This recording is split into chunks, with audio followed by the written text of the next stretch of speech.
All right, so without any further ado, let's get right into it. Okay.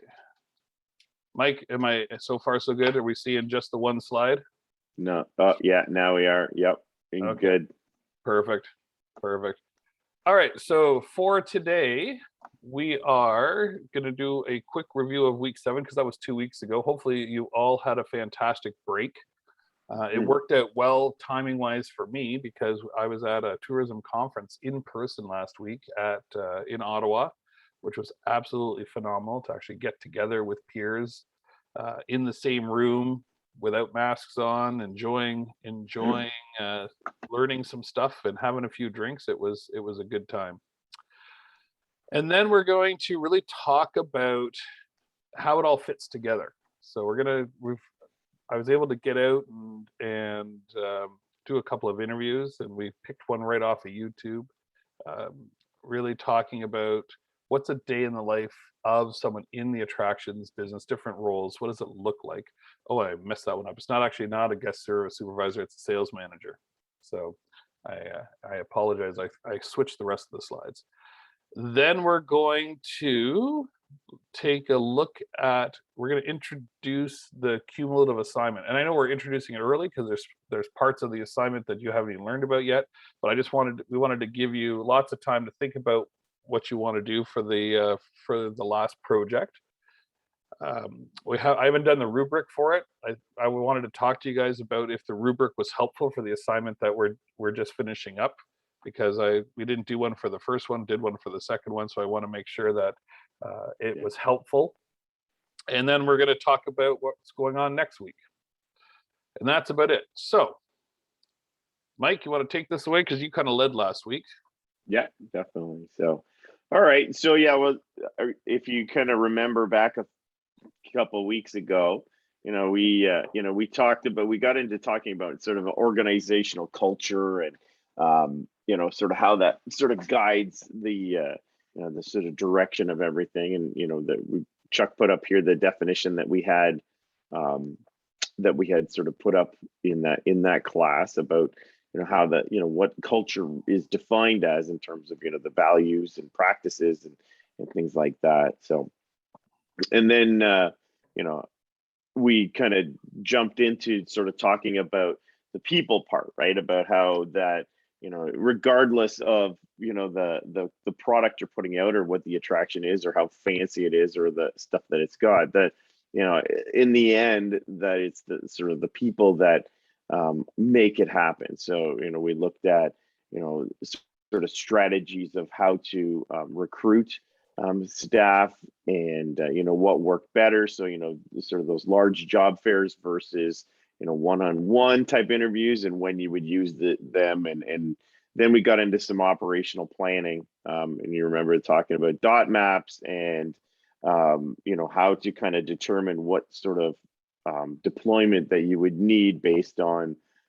all kinds of variables. And we looked at those examples from the Pan Am Games and from Wet and Wild and how we went about sort of establishing those depending on what their, what the environment was. In the Wet and Wild case, we looked at those zone validations that we used for the aquatic staff and what the stand. So we had a sort of overriding standard there of what we wanted in terms of, how quickly did somebody need to recognize something and how quickly do they need to get to somewhere? And then we tested those assumptions in the field to make sure that, what we had sort of drawn up on the maps worked. So, and that kind of was the genesis of that last assignment that you guys, had over the break, that, sort of looking at how to organize and structure people and in sort of what sort of bits that they needed. So anyone have any questions from any of that stuff or anything that they wanted to sort of raise before we kind of jumped on?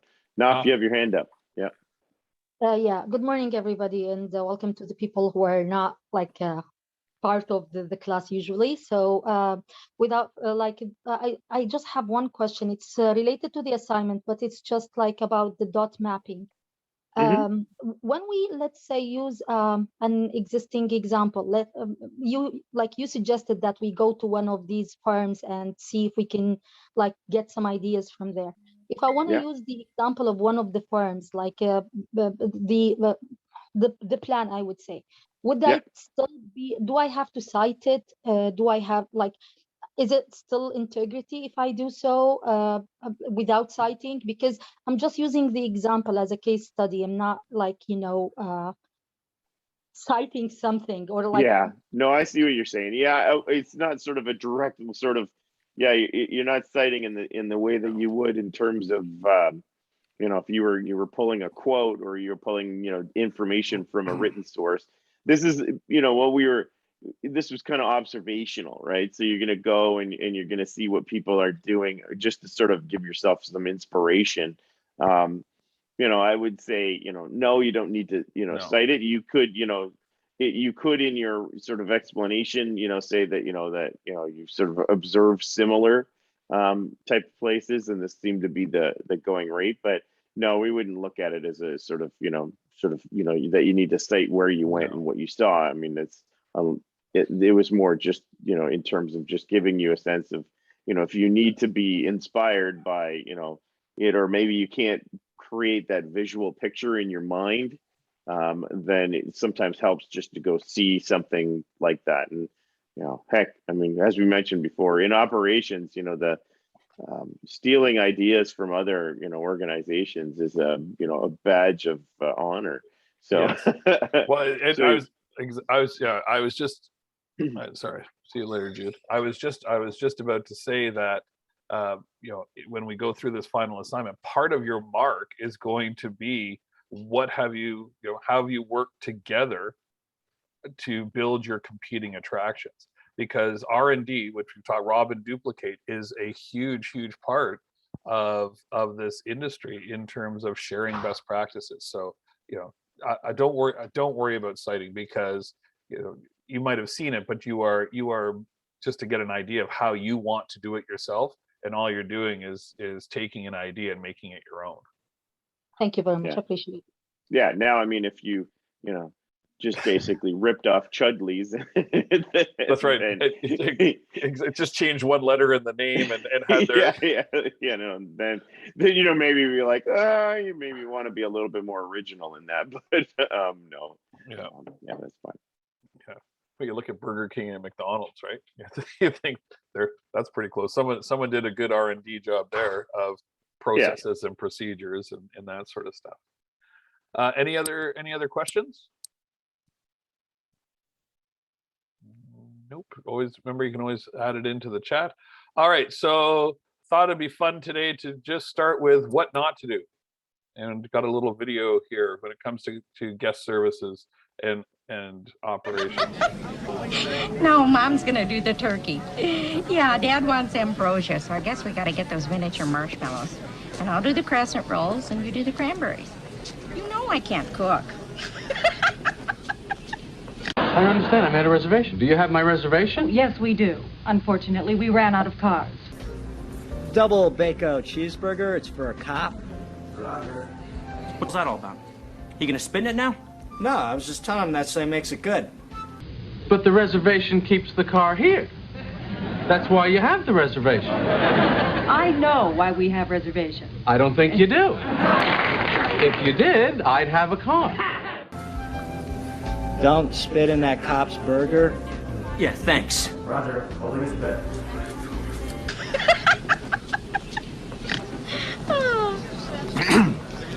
Yeah, well, I'll see you tomorrow then. Oh, sorry. Let me. I Gobble, gobble. Oh, bye-bye.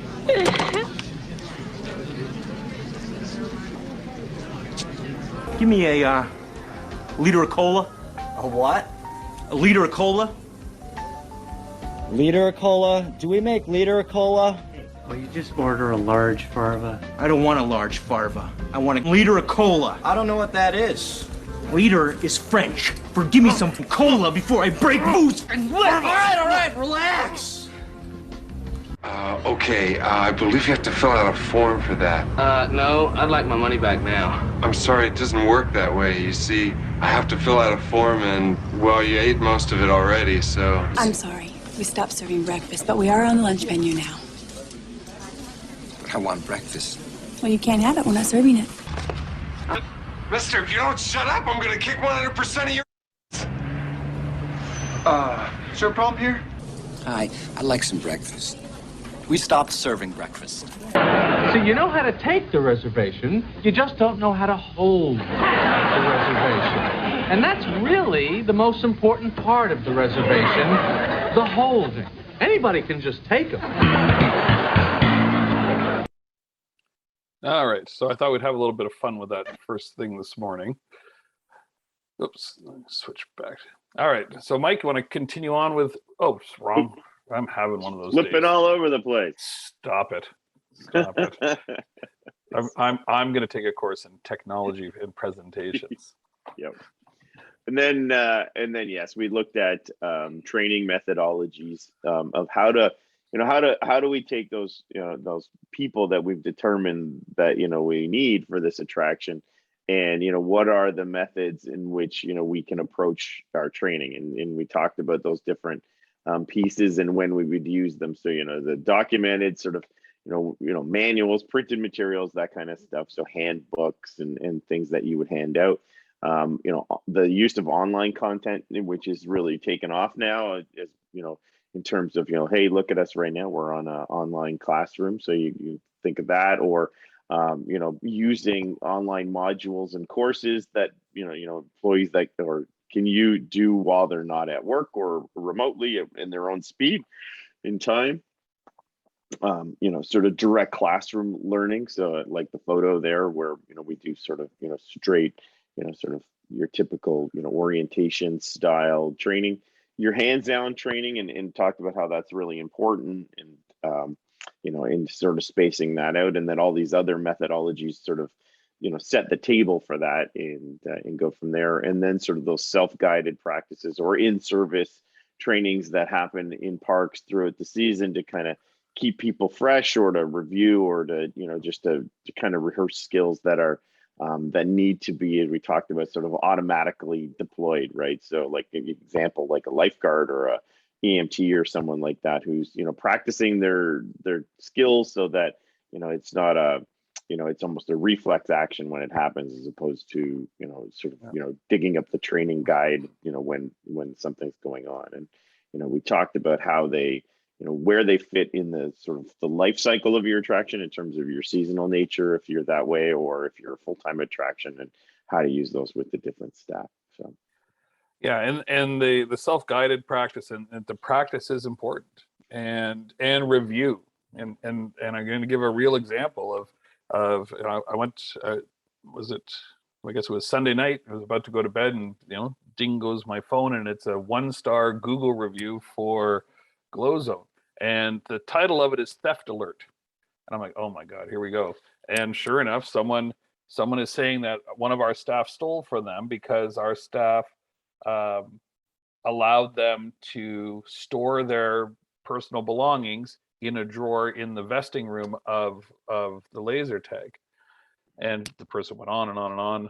And of course, this happened, she posted it on Sunday, but it happened at the beginning of the month, and we knew about it. And Ryan tried to get a hold of the mother and wasn't able to. So now she's posted this review. So now I'm trying to, how do you navigate that? How do you navigate a negative review? No matter what we say, the mom's going to believe her kid. We talk to the staff member swears up and down that the events, the way the mom described it is the staff member asked to keep her purse and put it in, or her wallet and put it into a drawer, and then stole the money, which seems odd. And the staff member, who was visibly shaken at the accusation, was talking about this person didn't want to carry her wallet with her into laser tag. And I said, we've got different stories here, and when there's no cameras in there, I just said, but regardless, our staff broke protocol. We have a procedure. They have been trained not to allow anyone to leave their personal stuff with the staff for this exact reason. And it wasn't 2 weeks ago that I was talking to one of the staff members who did it, that they shouldn't be doing it. And they're like, well, we're trying to accommodate, we're trying to be nice. And I said, yes, you are, and I appreciate that a lot, but it's going to come back and nip you in the butt because someone could accuse you of this. I said, if you want to be nice, we do have lockers available, and normally they are rented out for a couple bucks. I said, if you want to be nice, give them the key to a locker and let them lock their stuff up for free. So now we have to go through a whole retraining. That post is up there forever, and hopefully the response that I crafted is going to be satisfactory. I'm asking the person to connect with us because an owner has never been able to get back to her yet. It was a shift supervisor that took her call the next day and took her number down, but maybe didn't take it down correctly, which is another training issue, right? Suddenly, yes, that staff member made a mistake, but the shift supervisor, in my mind, is the weak link. The shift supervisor should have recognized the seriousness of what this woman was saying, and basically stopped everything, gotten a hold of Ryan or myself, and then so that we could have taken care of it back at the beginning of August, instead of allowing this person to stew for a whole month thinking no one cares and not getting back to her, which then leads to something that is now publicly aired. So we as the owners are going to have to do a bit of a retraining. We're going to post that review. We're going to put out there to all the staff what the procedures are and make sure that every staff responds, I've read it, I understand it, it won't happen again. And I'm sure that as we go through today, we'll have lots of examples of what can go wrong and how training and refreshers and those sort of things will help. And sometimes how you would never have in a million years thought something like that was going to happen, and how you then have to build something new. COVID's a good example of that. And there's a lot of new processes because of it. All right. Yeah, certainly. And then like Charlie said, you will find that, your day-to-day operations, that things will come up that you've never intended or never even imagined would happen. And then you sort of adjust and you adapt your operating, policies to meet that. And, a lot of, times when attraction's really old, and it's been operating for a number of years, like, Ontario Place was, or even something like Wonderland, where they're like 40 years going now, you accrue a lot of learning through those things. And all of a sudden, then you can, you have policies and procedures sometimes that are in place, and they don't sort of really, they don't immediately, for somebody who's never been around there, know why exactly you do it. And, one of the things we used to train was that in those instances when you're training, you needed to be able to sort of provide the why for some of those things, because in not in as much as that you wanted to craft, the stories were really good, but like sometimes you could sort of just boil it down to something that's like digestible for the team members and say, well, we do this because it avoids any, like in Chuck's case, it avoids any sort of situation where you may put yourself in a spot where you could get blamed for something you didn't do, or things like that, or just covering yourself. And but yeah, a lot of the sort of policy and procedure growth that comes out of these things, it happens because of these sort of one-off guest interactions or moments and things like that. So you sort of, as you're going, you're always evaluating what you're seeing in terms of, those things. And then you have to look at where, Chuck's attraction, where you have to look at, where were the gaps and what went wrong so that we could cover it. And it's not a blame game. It's more about just looking at your process, right? And saying, okay, well, that we let ourselves down that, or maybe why didn't we follow our process in this particular instance? And let's, refresh that. Yeah. And, and I think both Mike and I subscribe to at the end of the day, the most successful attractions out there, the blame always rests with the top person, right? It's not the staff member's fault. It's not the supervisor's fault. It's a learning experience for them. It's our fault as owners that we didn't, I saw this happen and I talked to that one person, but at that point I should have sent out a memo to everybody to say, hey, I'm seeing that this is happening. I think this is great that you guys are trying to, and give them the pickle, which we're going to actually see a little bit about in a second. We talked about this last week. go above and beyond. But in this instance, this could nip you in the butt. So we will talk to the staff, we will retrain the staff, but if you have any blame, it has to go from the top down. And when you have an organization that works that way, when you have a staff that knows that they're not going to get thrown under the bus for making decisions that are sometimes not the right ones, they are more and more apt to continue to make decisions. And most of the time they're making the right decisions, and they're doing these things that give that better experience. It's when you have an organization where people are afraid they're going to get yelled at for making a wrong decision that you'll find that they clam up and are not as helpful. This is a service environment, so we want people to be open and ready to go. And one of the things that I was saying before everyone got on the call. So today, I'm going to Glow Zone for a 1 o'clock meeting with Ryan. This is one of the partners, one of our staff who is, I think she's second year, and is doing a lot of marketing and does a product line and does a lot with TikTok and Snapchat, which is something either I'm too old or too stubborn to understand, or both, or too stupid. I'm not sure which it is. And we're going to plan out. I want the staff to do it. I want to give the staff the ability, like start a Glow Zone account and then have a phone there and let the staff do stuff. But what I want to do is think as far into the future as we can, all the things that could go wrong if we do this, and set up the processes, the procedures, the parameters of what is acceptable and what is not acceptable for when we have the staff going and populating the content on these channels that we're about to build.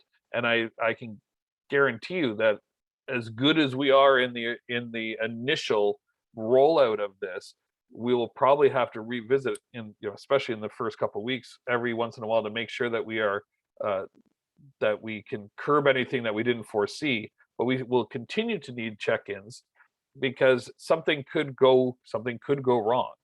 One of the things I can think of right off the top of my head is if we're putting our customers on these TikToks, we'll have to make sure that we get them to sign off that we can use their image. It's not like on a personal one, if you've got some people, that's a little bit different. But when you have a business account, you need to have permissions to use people's images on promotional kind of activities. So we've already got that set up. So anyway, these are the things, the more planning we have, the better. Any questions about the training stuff? Mike, are we ready to move on? I think we are. All right. Yeah. Okay. All right. So we talked a lot last week about the notion of customer service, and I believe that we talked about this notion of give them the pickle. And actually, I found the promotional video for it. It is dated beyond belief. I think it's got to be 20 plus years old. At least, yeah. At least, but it still resonates today. It really is the foundation of the service industry in my mind, and it really is what all businesses, what all attractions should be striving to do. So let's. So many times, I mean, like just talking sort of customer or guest service or things like that, and I'll give them the pickle as an example. And yeah, some people in the room will be like, what is this give them the pickle thing? But yeah, I think anyone who's been in the attractions industry long enough has probably stumbled upon this at some point in time. And I mean, like Chuck said, it does resonate, and it's kind of in the end, the concept is pretty simple, but like this gentleman here, he kind of came up with this out of his restaurant, and it took off as a sort of a, I don't know how you want to call it, like he was doing like promotional and sort of guest speaking and stuff like that in the end about that. And it was the gold standard for the service industry for the longest time. And I think you can still see the effects of this particular program or this training, in a lot of attractions today, even though this has been around. Yeah, it must have been the 90s when it started, I think. Oh, easily. Yeah, this guy, I don't think this guy's probably alive anymore. I hope he is, but He's still just handing out pickles. He is. All right, here we go.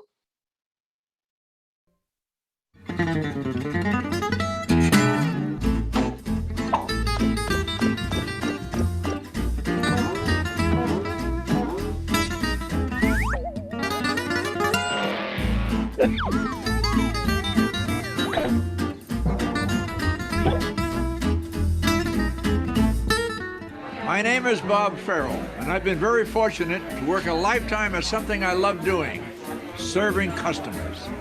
For me, it was ice cream parlors. For you, maybe it's retail, healthcare, finance, etc. Whatever we do, remember, our business is not what we sell, it's who we serve. You and I are in the people business. We take care of people for a living. Hopefully, they leave happier than when they came in. At least that's what we try for. One of the best things that ever happened to me was to get a letter from a disappointed customer. Dear Mr. Farrell, I've been coming to your restaurant ever since you opened. I really love the place. Love your ice cream. I love the fun. I love your hamburgers. They're the best. I love your pickles. They are the best pickle in Seattle. I always ask for an extra pickle. They always give me one. Today, Mr. Farrell, I came in, had my usual, asked for an extra pickle from the young waitress. Well, I don't know where she got the idea, but she said, well, I'll have to sell you a side of pickles for 75 cents. If that's the way you're going to run your restaurant, Mr. Farrell, I'm not coming back. Well, I got that letter, and from an entrepreneur who's just starting on his second store. That hurt. I wrote him a letter. I said, please, we still give pickles away. Don't you worry about it. Da-da-da. Please come back. Gave him a coupon. But what happened is, and I thank him to this day, the war cry of our company became, give them the pickle. Take care of the customer. No matter what happens in our business and we hear something going on, somebody says, well, should we do it? Give them the pickle. I talk to companies all over the world. No matter where I go, I always find that successful companies and successful employees have mastered the same 4 things when it comes to taking care of customers. The first thing they do is give away pickles. They make people happy. In other words, they've made serving others their #1 priority. I spoke to a bunch of garbage men. They brought me in to speak on customer service. I gave the talk, they gave me a big hand, they loved it, da-da-da-da. And after my talk, the guy comes up, he said, Mr. Farrell, I love your story about the pickle. I said, well, thank you. He said, we give pickles away all summer. I'm thinking garbage truck, pickles. This guy's got it screwed up. I said, what do you mean you give pickles away? He says, we start lawnmowers. I said, what? We start lawnmowers. What do you mean? He said, well, my son and I, we drive around, he helps me in the summertime, and we see somebody up on their lawn cranking away. We stop the truck, go up there, and we start the lawnmower for them. We can start any lawnmower ever made. I says, you got it. That's the pickle. What's your pickle? What is that extra or special thing you do to make people happy? That's your pickle. Maybe it's walking the customer to the item they're looking for instead of just pointing. Maybe it's a handwritten thank you on every order shipped out to the customer. Maybe instead of just delivering their food, patients get a menu so they can order what they want when they want it. The trick is to find out what the customer wants. Make sure they get it. That's the pickle. All right. Give them the pickle. Give them the pickle. Exactly. So, when we're talking and when you're thinking about life in the attractions business, it really is about making people, they come expecting to have a good time. Your job is to give them a better time than they expected to have. And that is really, giving them the pickle. And every single attraction is different, and there's opportunities abound, but at the end of the day, it all comes down to the people that you employ and how they're trained and how much they enjoy what they do. All right, so you're hired, you're trained, now what? So what we're going to do is we're going to switch over to the Padlet, and I'm going to put it into the chat box in a second here. and we're going to let you guys let us know what you think a day in the life is like for a ride operator, a sales manager at at an attraction, and an FEC, which is the Family Entertainment Center manager. So let me stop this share. Oh, no, yeah, go Yeah, ahead. I saw your good. hand there. That's a good time I to hope do it. this is not a diversion. It's just like a quick question about the ride operator. Does it always need to be like in the traditional sense of rides in the amusement park? Or, for example, a wagon ride is still considered a ride?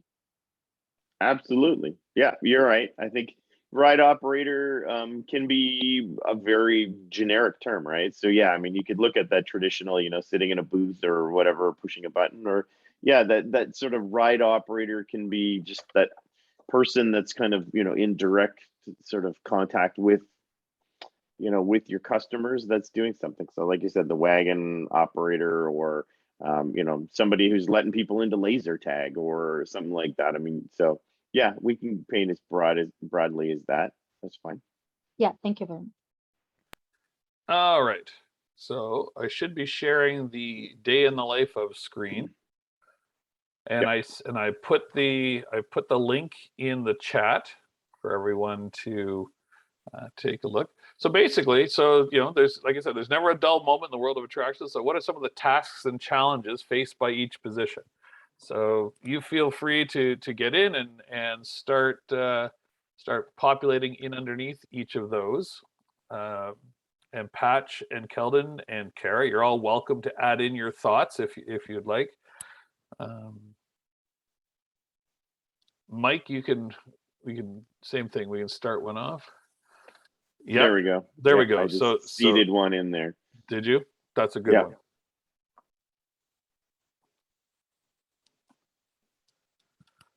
So what do you think all these? Yep. What do we think all these different positions? What are some of the things they need to do?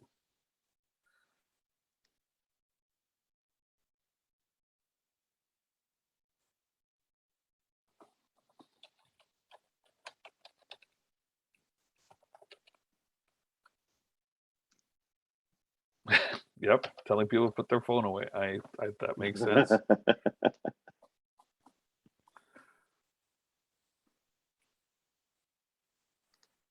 Yeah, Britt, that's exactly right. Right. So and off, maintaining a safe execution of the ride and understanding how it works, how it operates.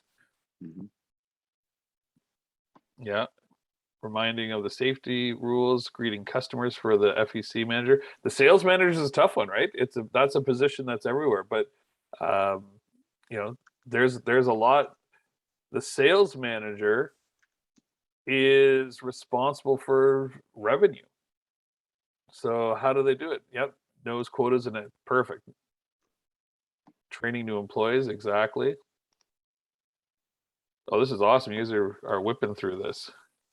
Planning and executing events. And the interesting one about that, whoever just put that one down, is that's a really good example of how every position relies on other departments. And when we talk with Sandra today, or when we play the interview, there's she talks about that. Communications, yeah. We've got dealing with complaints. That is true.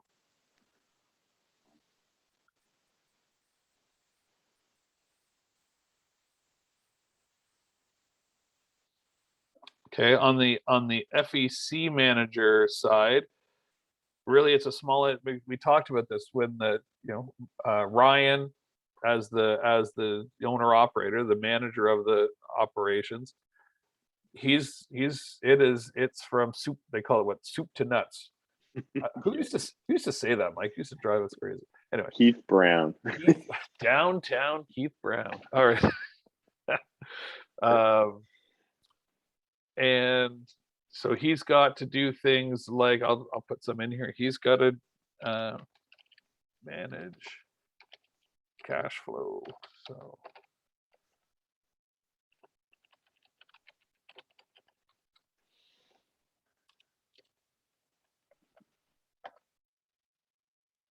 Yep. Yeah, coaching, professional development. Yep, meaning to supply inventory is very true. He actually that's a good one. You'll hear that when he's chatting today.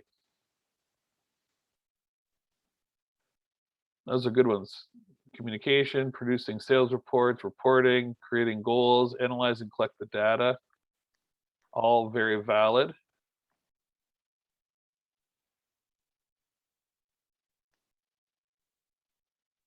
How do you telling people put yeah. All right, there's lots more. Mike, what are some of the big ones that you would think? We don't need to write them down. We can just chat about them. What for each one? Like, yeah. Well, I think, I've spent a lot of time around ride operators, so I pretty have a good sense of what the day in the life is like. And, yeah, I think, we captured the essence of it, right? In terms of, enforcing rules, sort of, obviously operating the physical attraction. So knowing how it functions and how to do that safely. There's a lot of, obviously that's a high safety focused job. So it's very procedure based. So, this is how we do it the right time every time.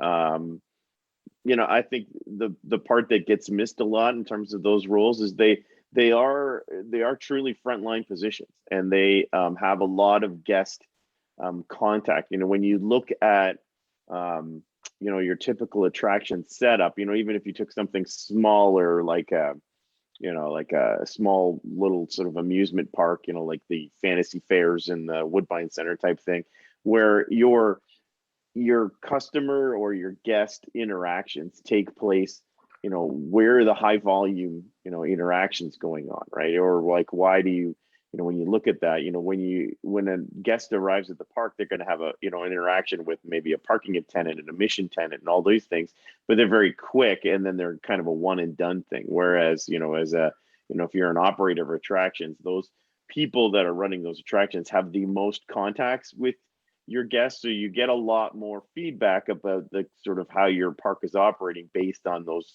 sort of areas. It would be your ride operators, your food service people, all that.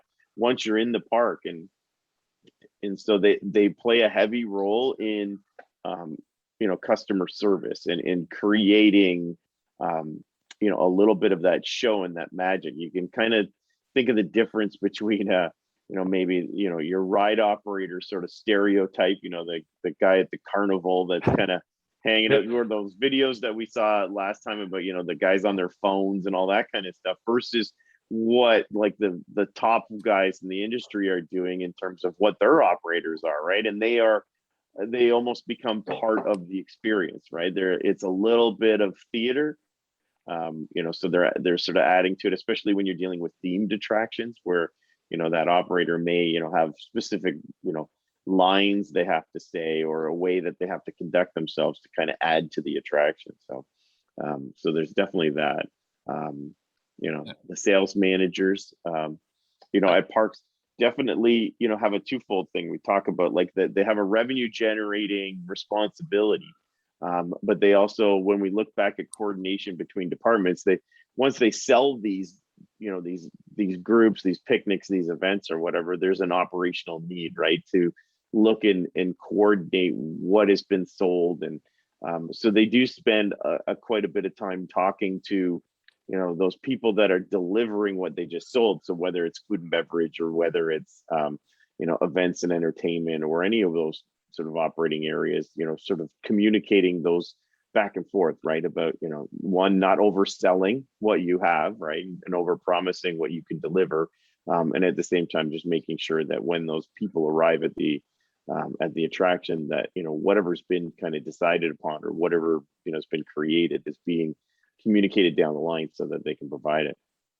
So yeah, and then I see there's some good stuff in here, like creating the goals and producing the sales reports and reporting. There's a lot of that. If you are part of the sales team, you actually have to forecast, right? You have to say, I think we can make this much money in group sales or events or whatever you're responsible for in that sales department, because they will then put that into the budget and say, okay, you think we can make $10 million this year, and this is why. You actually put together the plan, and then you've got to deliver that $10 million, and you need to track that, because if things are going poorly, you need to let them know, because they're probably already spending that $10 million you're saying that you're going to bring in. So analyzing, collecting data, a lot of cold calling, a lot of back and forth with the client, because now you are dealing with usually one or two people who are feeling responsible for how much fun their 100 or 1,000 people are going to have. So it can, dealing with event event organizers. So if a big corporation has booked out a picnic at Ontario Place, there was a 2,000 or 3,000 person picnic. Sometimes the event managers were tougher to deal with than if it was just a staff member who had booked it, because the event manager is taking a cut, right? So the event manager has been hired by the company to then book an event with us, and has us do all of the work while they're marking up what we're doing so that they can make their money. So it becomes a little bit crazy. It's like having a wedding planner versus just dealing with the bride and groom. And then on the FEC side, I think we've got a lot of it. It's everything, right? You are responsible for everything. So, inventories, cash flow, scheduling, customer complaints, cleaning, procedures. We just did a pricing increase on Monday. It was making sure that everyone knew that. It was in that every single place where our prices were published, Google, Facebook, TripAdvisor, you name it, we had to go in and we had to make sure that all of that was all now saying the same thing. It's the devil is in the details when it comes to each of these positions. The difference is that the owner operator of a small attraction has to do the details of every department, because there are no department heads. Yeah, So, department usually, what my experience yes. in the industry, because I've kind of worked at both large and small attractions, is in the larger attractions that manager or a sort of department head becomes much more specialized in their role. So because you can focus only on, if you're in ride operations, then you're not worried about sales or food and beverage or facilities maintenance or anything else like that. That's someone else's issue. And so you can become very specialized and sort of really drill down to the sort of nuts and bolts of that. Whereas when you're at a smaller attraction, you become much more of a generalist, and you need to sort of wear so many different hats and get exposure.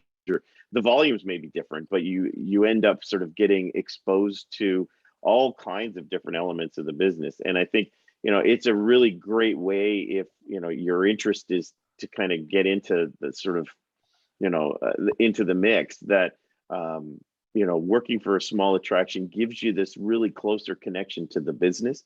I told someone once, that when I was at sort of Wet and Wild versus, something the scale of Canada's Wonderland, that sometimes at Canada's Wonderland, you get detached from the sort of the business itself, because the numbers are like above your head, or they're big, and you're focused on just the one things that you're doing. Whereas, when you're at something smaller, like every ticket that you sell becomes a more sort of, a more sort of direct or noticeable thing. So you get to see those numbers really close, and you get to understand the sort of, I'll say, the profit and loss side of things, or making those type of decisions, because the scale is different. Well, yeah, exactly. And it's funny. It's when you are working at a smaller place, all those decisions are tougher to make, even if it's a decision for $2,500. Mm-hmm. Right? For us to say, okay, we need to go out and purchase some new piece of equipment that's going to cost $2,500 for Glow Zone.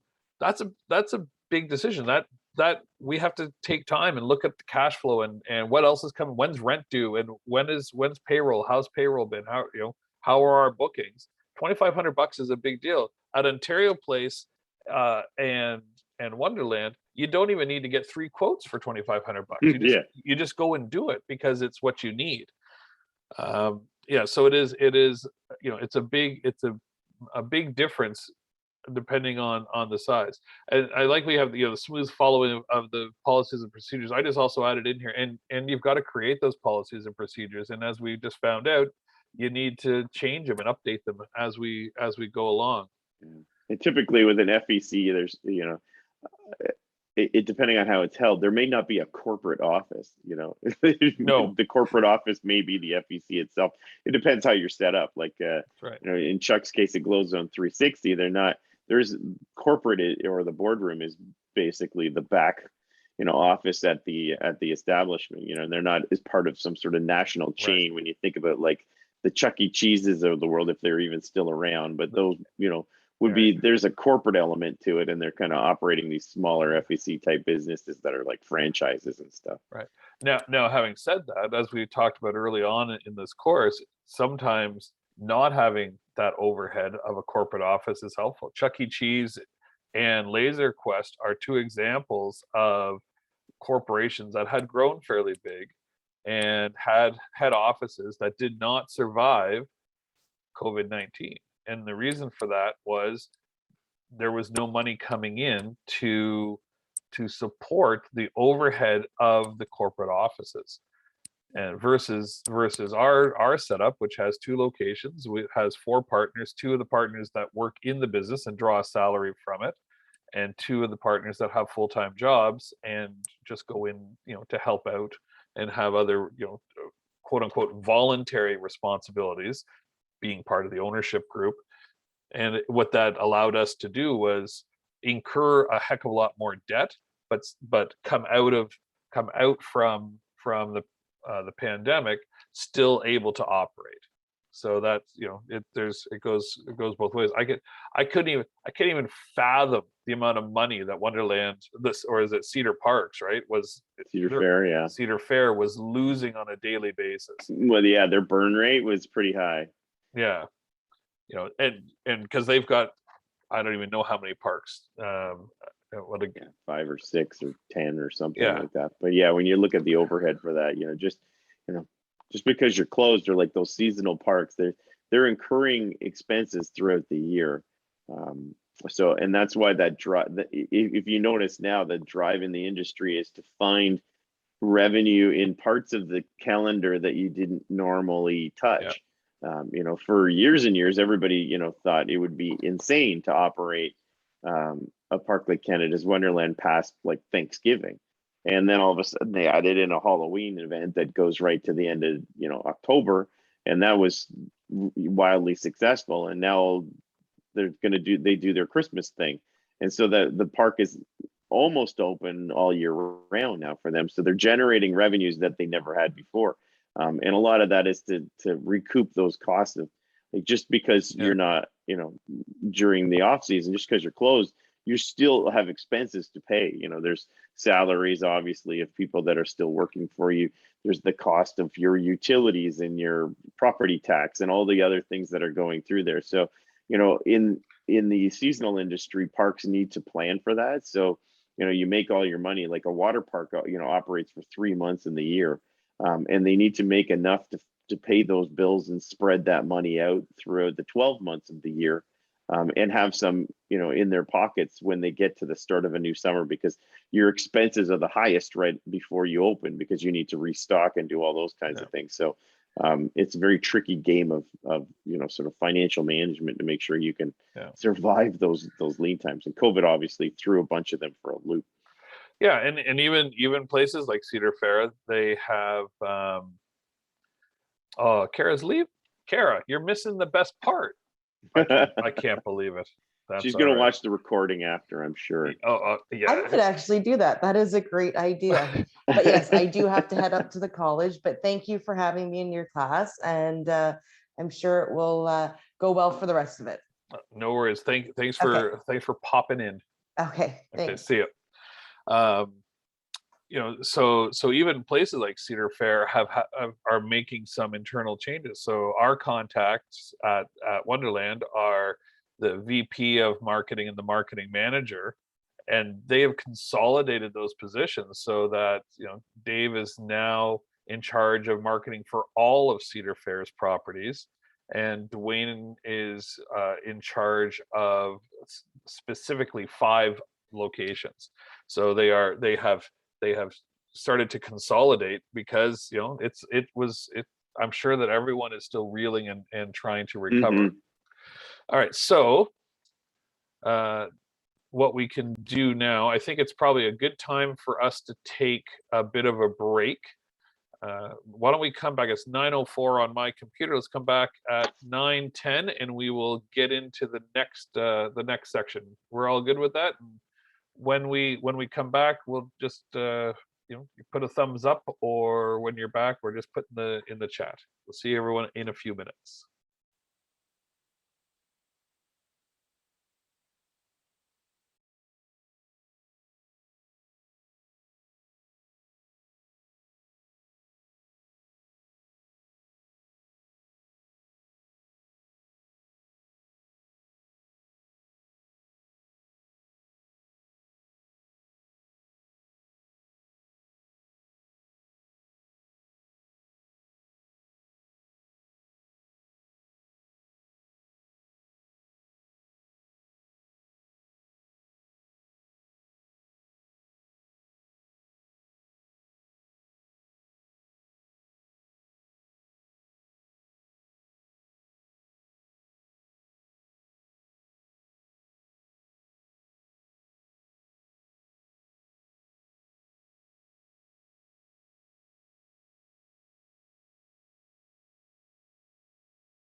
Alrighty. So if you're back, give us a little thumbs up or just write in the chat. Thank you. Thank you. Give everyone another second or so to get in.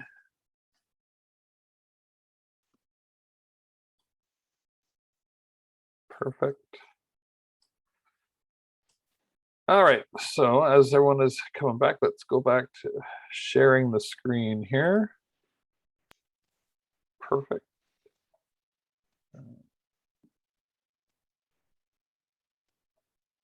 All right, I think you guys did a really good job of capturing the essence, but let's see how we did here. Let's make sure that we can share the sound. Yep.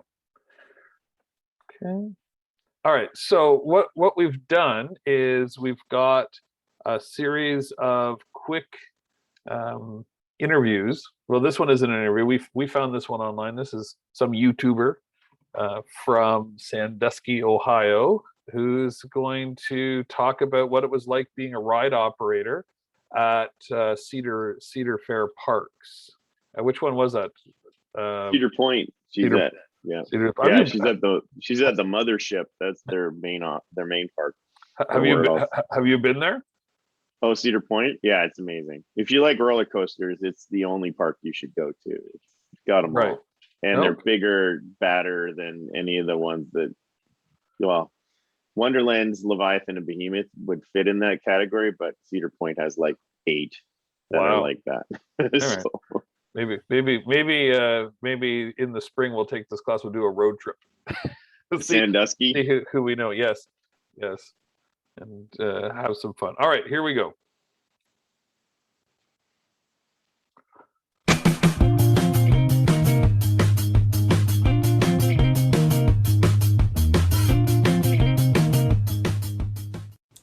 Hi, what's up everyone? My name is Ella and welcome back to my channel. Today I'm going to be telling you 5 things I wish I knew before becoming a ride operator.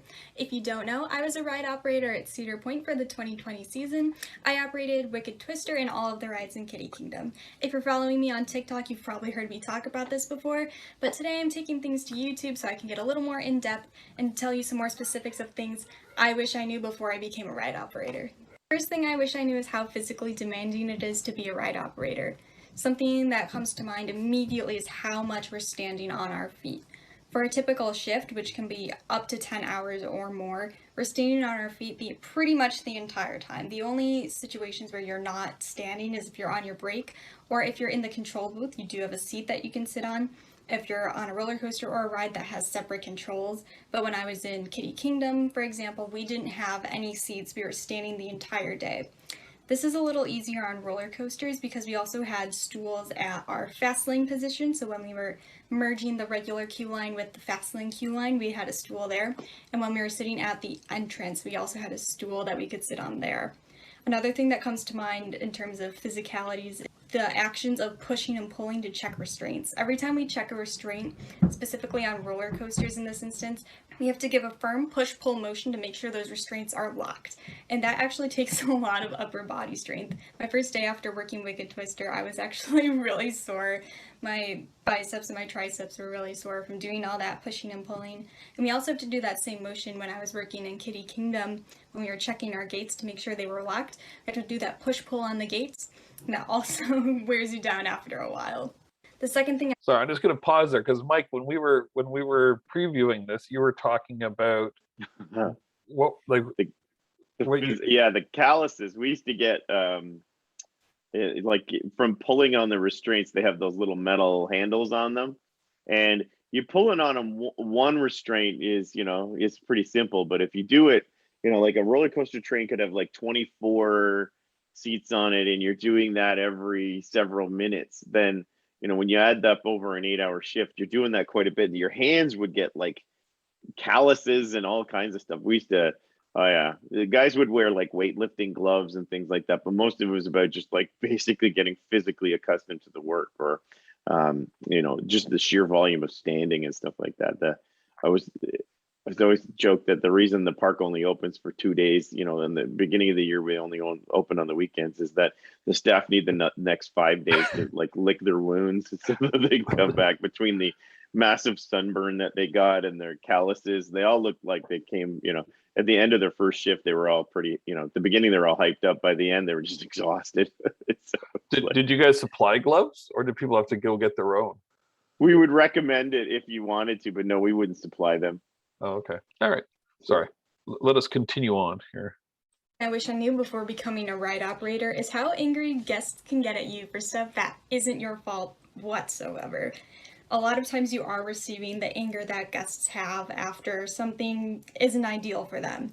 For example, weather delays, if your ride goes down for a mechanical issue, if they have to spend money on a locker because they need to put their loose articles away, or if something gets stolen from the platform that we're not responsible for. All of these things are, you know, obviously very irritating to guests. I know when I'm a guest, when these things happen to me, I'm definitely not happy, I'm not pleased. But a lot of times guests will take these things out on the ride operators, and that's something that I wish I was a little more prepared for. It's very stressful when you have to consult a guest over something that's not your fault at all, or that you had no planning in. Or if they don't like a park policy, they're yelling at you, and you're not the one who put that policy into place. You're just doing your job by enforcing it. And, you know, getting yelled at by guests is definitely not the most fun part of being a ride operator, but it's something that does happen a lot. And you do have to kind of, you know, develop a thicker skin and be able to take all these insults that are coming at you and know that it's not always your fault why these things have happened, but you are the one who receives that anger from the guest. But the best thing about this is that all of your fellow ride operators and employees at the park understand this frustration. Even our managers would come to us with like their crazy guest stories, and we would tell them ours. It was just kind of like this big communal understanding of how annoying guests can be, which is a huge part of the job, is that customer service aspect. Which, going into it, I didn't think that I would have to deal with that as much, but it is a huge part about being a ride operator, is pleasing that guest and making sure that they're having a good day at the park. So and I probably won't pause after everyone, but this really goes back to what Mike was just talking about, is that the ride operators are very much the front line. The interesting part here that I forgot that she had mentioned was getting in trouble for stuff being stolen when it's not their fault, or at least she was following procedures and made them put stuff into a paid locker versus saying, yeah, you can just, you know, just leave it here and then get in trouble. But it really is, they are the face of the organization more so than everyone else, because that's who you see are those people that are pushing the lap bars down. And sometimes when you've lined up for 3 hours to get on this ride, you might be a little tired of it and let off some steam, and it's usually at these ride operators. Mike, you got any comments to add to that, or?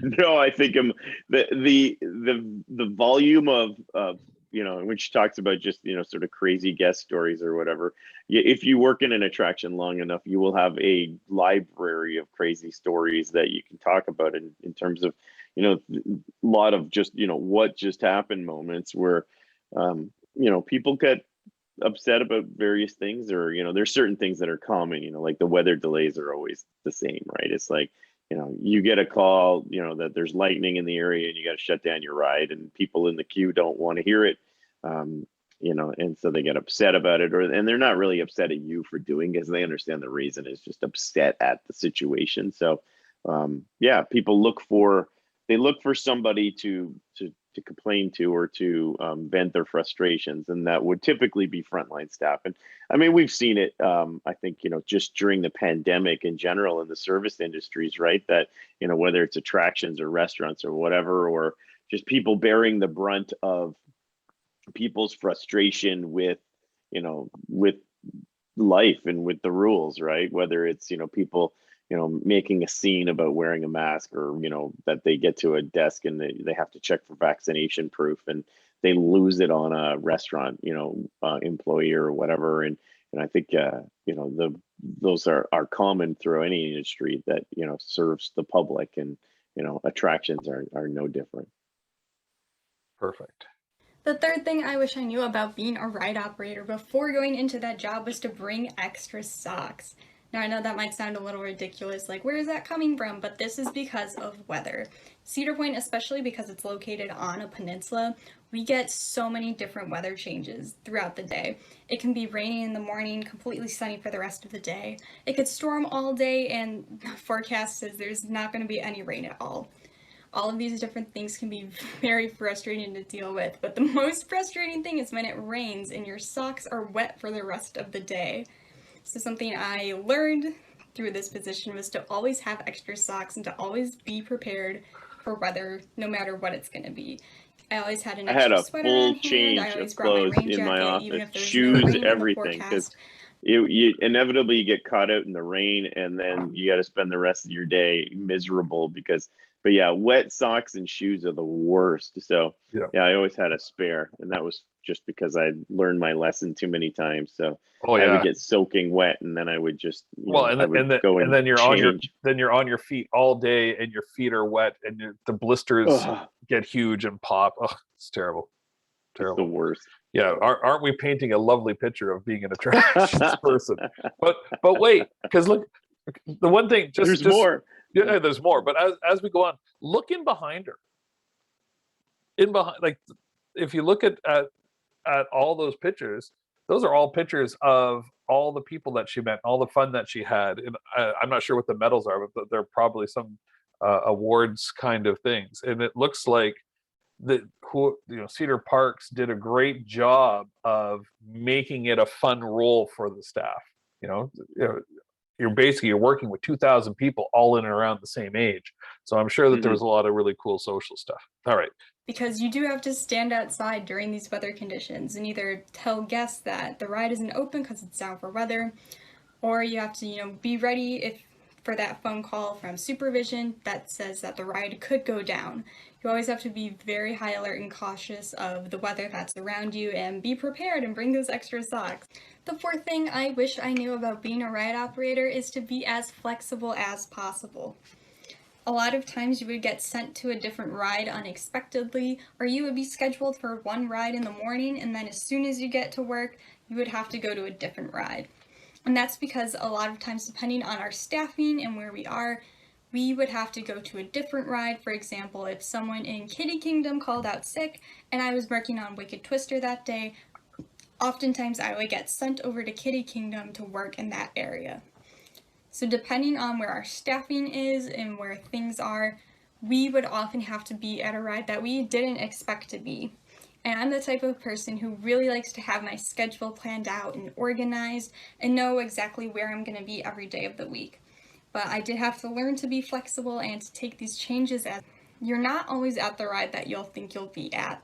And that you do have to be flexible I and be think ready for one of the terms that situations that I would sort of things that we learned or what we did when I was in the attractions industry was we always cross trained as many employees as we could, especially when you're there are parts of the season where your staffing is fantastic because the summer's just started and you've got fully stocked cupboard of staff, and then there are times a year where people are returning to school, or you get a little bit of attrition because it's near the end of the season, and then it becomes more challenging to operate. So, one of the best strategies to sort of deal with that is that instead of, when you have this opportunity and you have this surplus of staff, or you have this sort of luxury, then you start sending staff to other groups or locations that they don't normally work in. And get them trained on those attractions so that you have the best flexibility, because you will be, any business you operate, you're going to have to deal with call outs and people, that can't come into work, and you're going to be short on a particular day and you have to sort of react to that. But, in those large parks where you have so many staff, I mean, some days you're going to be missing quite a few. It's and you have to be able to manage that, because the park still has to operate, and you're going to want to keep those attractions going, and you don't want to shut things down unless you have to. So so the more cross-trained, as we called it, your staff are, then you could start sending them around. And we would keep on the employee records their digital records, we would record what things they've been trained on, what rides or attractions that they've been trained on, so that if you wanted to go into your system and say, and it got that fancy where you could type in and say, give me a list of all the people that are clocked in right now who are trained to operate this. And the system could pull that out and you say, oh, so-and-so's in today. Let's, call up their area and say, we need to borrow them for the afternoon because they're the only person we got right now until we train up. So. Right. So, and to her point, so as staff members, they need to expect that's going to happen and get ready to be flexible, as she's saying. I feel bad every time I pause this, her eyes are closed. Maybe completely unexpected. Being flexible also extends to guest situations. Working in a customer service position, you never know when a guest is going to be angry about something or complain to you or want to speak to a manager, and you always have to be prepared for those situations. This also includes things like injuries, or if a guest passes out on your ride or throws up on the platform, you're the first responder in those situations. And even though we do have our own paramedic team at Cedar Point, we're the ones who have to make those calls to make sure that they're on site. And the fifth and final thing I wish I knew before becoming a ride operator is to be as positive as you can. Your attitude will change how your day goes and how the guest's day goes. This also goes for your ride crew too, and pretty much anyone you interact with throughout the day. If you're having a great day and you're really excited and you're getting the guests excited about your ride, they're going to have a lot better experience than if you were grumpy or not having a good day, if you're giving them bad attitude while you're checking their restraint. You want to do your best job to be positive, even though guests are yelling at you and it's raining, it's hot. There's all these different situations that you have to deal with. If you're positive and you go into your job with a positive attitude, you're going to have such a better day and a better time in your job in general if you're maintaining a positive attitude. And for being a ride operator, that's huge. We have a very repetitive job and we're doing the same thing pretty much every day, going through those same motions, the same push-pull, the same checking restraints, the same telling guests to have a good day, the same telling guests to keep their masks on. But if you go into your days with a positive attitude, everyone around you is going to have a better day as well. Alright, so there's 5 things I wish I knew before becoming a ride operator. Of course, if you want to hear me talk more about being a ride operator, make sure to subscribe to my channel. If you like this video, make sure to give it a thumbs up, and make sure that you are following my TikTok, because I make a ton of content on my TikTok about being a ride operator, and I definitely upload there more frequently than I do here, but I'm excited to keep making content for this channel and talk more about my experiences. Thank you so much for watching. Make sure to like, comment, and subscribe, and have a great day. Oh, that's very loud at the end here. All right. Well, jazzing it up. Wow. All right. So we thought we would go right to the end there. So we want to make sure that she got her dues. I will put up all of those links as separate uploads on the content folder, so you can take a look at them and reference them. Oh, look at that! Isn't that a great? I like where you froze that there. It looks like you're like talking about a sandwich or something. It is. It's a huge. That's the size of the pickle. it's this big. I got to learn technology more. I got to tell you. Okay, so we'll just jump right into the second one. This is Sandra Walashuk, and she is the sales manager for Ripley's Aquarium of Canada. And she was nice enough to spend some time with me yesterday on a Zoom call, which we then uploaded. I got my hair cut yesterday, as you can tell. Unfortunately, when I had my crazy mad scientist hair, it makes my face look thinner. I'm not sure it looks very pear-shaped right now. I'm going to have to work on that. All right. So before we go on, were there any questions about the ride operator video that we just saw? You can throw it into the chat, or you can go off mute. It's completely up to you.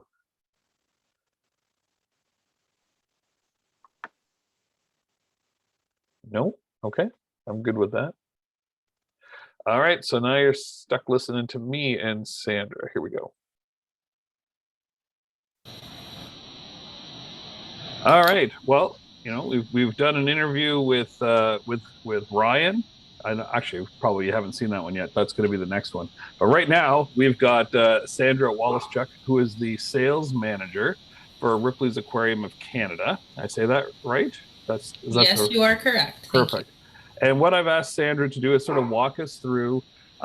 She's the sales manager there, and want to walk us through sort of a day in the life of what her job entails, what she needs to do. So, Sandra, sort of, I know you're at OMCA today, which is the Ontario Motor Coach Association. So, why don't you tell us a little bit about that? So, that is one aspect of your job, is going out and soliciting new business.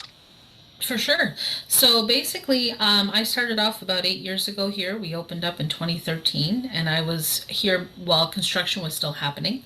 So I was able to start in the position and grow the position, grow a team here at the aquarium as well. We've been a team of 3 pretty much up until COVID, and then now it's just right now myself. So I'm hoping to grow my team back again. So having had started and having to come back to learning and to remembering and doing all the steps that I used to do and basically rebuilding the business, that's what I've had to do post-COVID. So OMCA is one of the tour operator conferences that I attend, and I sell to tour operators that bring groups, student groups, adult groups, senior groups, sometimes corporate, that like to come to the aquarium. And the purpose of it is not so much for business that's happening tomorrow or the next day or next week. I'm trying to build business that's going to come in the next 6 months to a year and potentially even beyond that. So you're always having to have your rates prepared in advance. I have a 7-minute meeting where I have to introduce myself. I have to have a little bit of small talk, showcase the aquarium, give some rates, and entice them and tell them why they want to bring their group to me here at the aquarium. So that's what we do when we have a conference. But in my normal day-to-day life of the aquarium, I wear a lot of hats. So I start off in the morning where I come into the office. I obviously will check my voicemail and emails and basically prioritize what I have to work on first.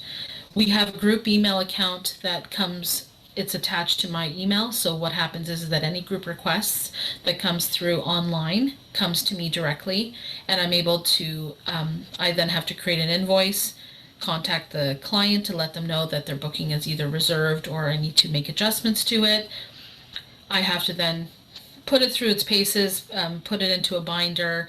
Then a couple days before the group comes in, I have to also facilitate and get payment. So then I have to contact them again, get the payment, process the tickets, have them all ready. It seems sometimes like a lot of little things, and they do take up a lot of time, but it's how we do business here at the aquarium. Well, and it's also juggling a lot of balls at the same time, because if you are having to remember who to call, you must have a pretty stringent calendar and organizational skills, because you're continuing to take bookings in, but at the same time you have to manage them. And then I'm sure that there's some internal processes of other people you have to connect with for every individual group. Yeah. So when I'm handling it, usually what happens is that the group bookings will come through. Sometimes I work with an Excel spreadsheet. I have it all laid out. There's a lot of color coding going on. There's a lot of binders, a lot of flags on emails, folders in my inbox, so I know that it's moved from, order received to invoice sent to payment required to finalized. But then I also work with the education department, because I sometimes get group requests, especially corporate group requests, that are looking for a behind the scenes tour. So if they're looking for a behind the scenes tour, I work with that education department to get one of their educators to do a 25-minute behind the scenes tour add-on. So we've just brought that back post-COVID. We've reduced the number. It used to be about 15 maximum. Now we have 8 people that can do a behind the scenes tour. So then when you have groups of 24, I have to split them up and have more than one, and then balance what time they're coming in, checking out. A lot of times they're doing a different event. Along with education, I work with the events team. So we sometimes have events coming through, and they actually want to buy out the whole aquarium or just reserve small areas for receptions. And we also do scavenger hunts. So those are the different things that we do with that. Wow. So on the ticket side, you're saying you have to print the tickets, which means you need to make sure that the admissions department or guest services department, I'm not sure what department is called at the aquarium, they've now got to basically operationalize all of the sales that you've made. How does that work? How does that coordinate? Right. So once I finalize a booking, even though they were my group to start with, now will transfer ownership. That's almost the best way to say it. I'll now transfer it all through to the guest experience team. So I make sure to let the guest experience team know what group is arriving when. So I send out a calendar invite every day to let them know what group is to arrive. I make sure to include the reservation number and some additional details, notes. Sometimes if a group is requesting something, if they're looking at a scavenger hunt or need a wheelchair because we are fully accessible, if any of those notes I put into my email calendar invite as well, then those tickets get brought downstairs to the guest service department. So when the guest arrives, they will then have one person enter the building to collect the tickets from guest services. Currently we're doing a COVID vaccine requirement. So everyone coming in 12 and up requires to be fully vaccinated. So the group leader will come in and meet with guest services, collect their tickets, distribute it amongst their group, show their passport, vaccine passport, show their ID, and self-scan. So we've made it so it's now a self-scan experience. But once they enter the building, obviously we have different parts in the building. We have our facilities, maintenance, we have our husbandry team. Husbandry team is what we call who takes care of the animals. Our educators sometimes are on the floor and they do dive shows and talks at some of our tanks. Sometimes they'll do feeding, so you'll see a shark feeding happen randomly. We don't let people know now, we just do it just to make it easier. There's not so much where you get a group that just shows up. So the whole aquarium has to come together to give the experience to the guest. So even though they were my guests coming through first, we then pass it on to the entire aquarium. You brought up a good point when you were talking about the new admission, like how you get in. One of the things that we talk about a lot, and I think you just brought that to light, is it's operations and operations within an attraction. It's ever evolving. So none of us, we never saw COVID coming down the pipeline.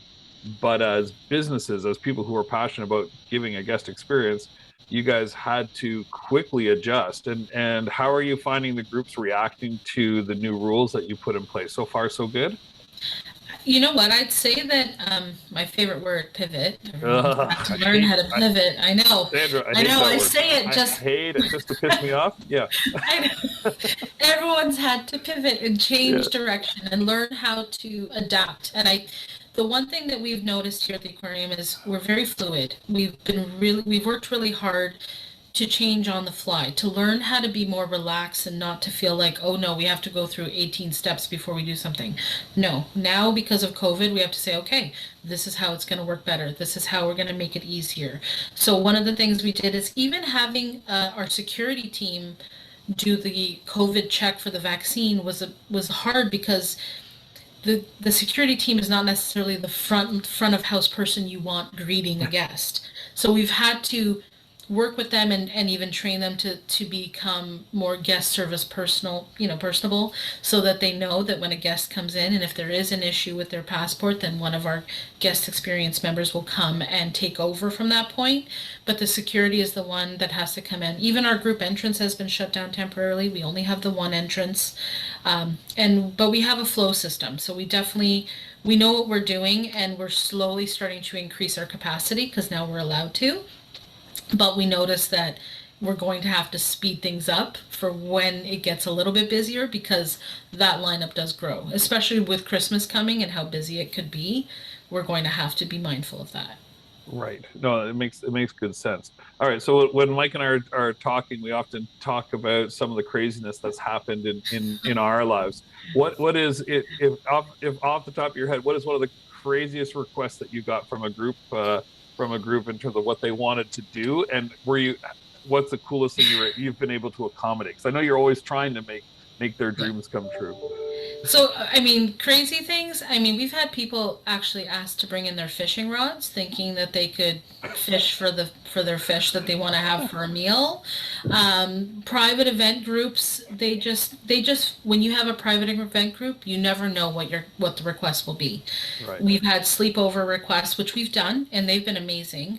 One of the coolest things that we were able to do was our 10 millionth guest was in 20, I think 18, and they actually were coming through the doors, and they were actually a family that has family here in Canada, but they actually live in the States. So what we did is they won a grand prize where they could have a sleepover, a private sleepover for 16 people, and we went all out. We got the beds put in, specialized sheets and bedding. We had breakfast served basically in their bed. We had they were seated for one of their meals in front of the tanks, and divers were inside. It was very cool experience. And then having some of the cool popular people come through the aquarium or have private events like Drake and things like that. I walked Michael Bublé through on a private tour. That was Oh, that's awesome. yeah. Okay. All right. Well, any last minute, comments for people who want to get in, like we're attractions people at heart, right? Exactly. So what are your parting words for someone who wants to get into this industry? You Like know what? This is fun. I mean, I started off in a different in tourism, a gray line in tours, but this was definitely a leap of faith for me when I moved into this role. But just remember that it can be you have to put in your effort. You have to really put in a bit of time and a bit of grunt work, but what you get out of it and how much fun it could be. Like, I love where I work. I work for a very cool attraction and experience. And I've been fortunate to know that, especially with Ripley Entertainment, their motto is work hard, play hard. So, I mean, sometimes you'd feel that, what you're doing, but we'd have so many great things, great parties, great there's so much that you get to benefit by working in attractions, reciprocal programs and being able to go on work trips. I've been able to travel to the US, like LA. I was able to go to California. You can grow, and definitely the world's your oyster. Thank you so much. And on that note, because it's your daughter's birthday tomorrow, you know that whenever you want to come and bring her to Glow Zone, you just call us up, and we will take care of you and your family. So That's perfect. Thank you for having me, Chuck, and thank you. Thank you so much. All right. So any questions about that other than bad comments about my interviewing skills?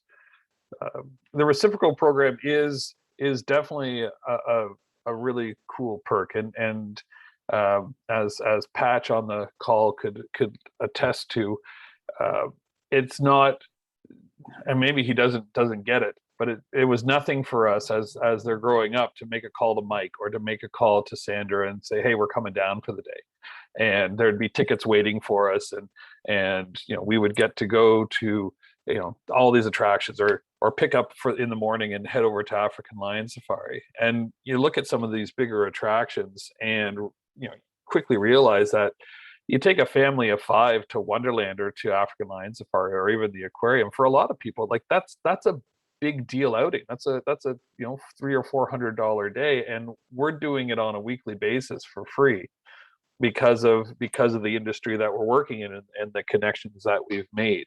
So there is a lot to be had. Yes, Naf. I would just say good call on the craziest request question. I think it's important because sometimes you need to know what could go, like the limits. You need to understand there is like no limits to what people could ask for. I mean, and prepare for it. I mean, yeah, if you want to work in the attraction business, get yourself like all armed up with all trying to accommodate people's requests in a way that or at least know how to say no if you are supposed to say no. Sometimes the hardest part is hiding your like the surprise or the what's the word, incredulous of the like. It's like, are you serious? Like, could you imagine you're working there and the person will say, can we bring our fishing rods? And when she said that, I'm just trying to process how the heck do you answer that request. the first thing is, are you freaking kidding me? Would be your gut reaction, but then you would to your point, you have to take a step, take a beat, and then respond in a very professional manner, like it's a question you've heard 100 times. Which it sounds like it's not the first time she had heard that question, which is crazy. I guess if you want to go big game hunting. Any other questions about how sales integrates? I think she did a really good job of explaining the handoff and talking about it being an all of staff responsibility to provide a good time. Anyone else have any comments? Nope. Okay, we'll go on to the last one here. Oops. There we go.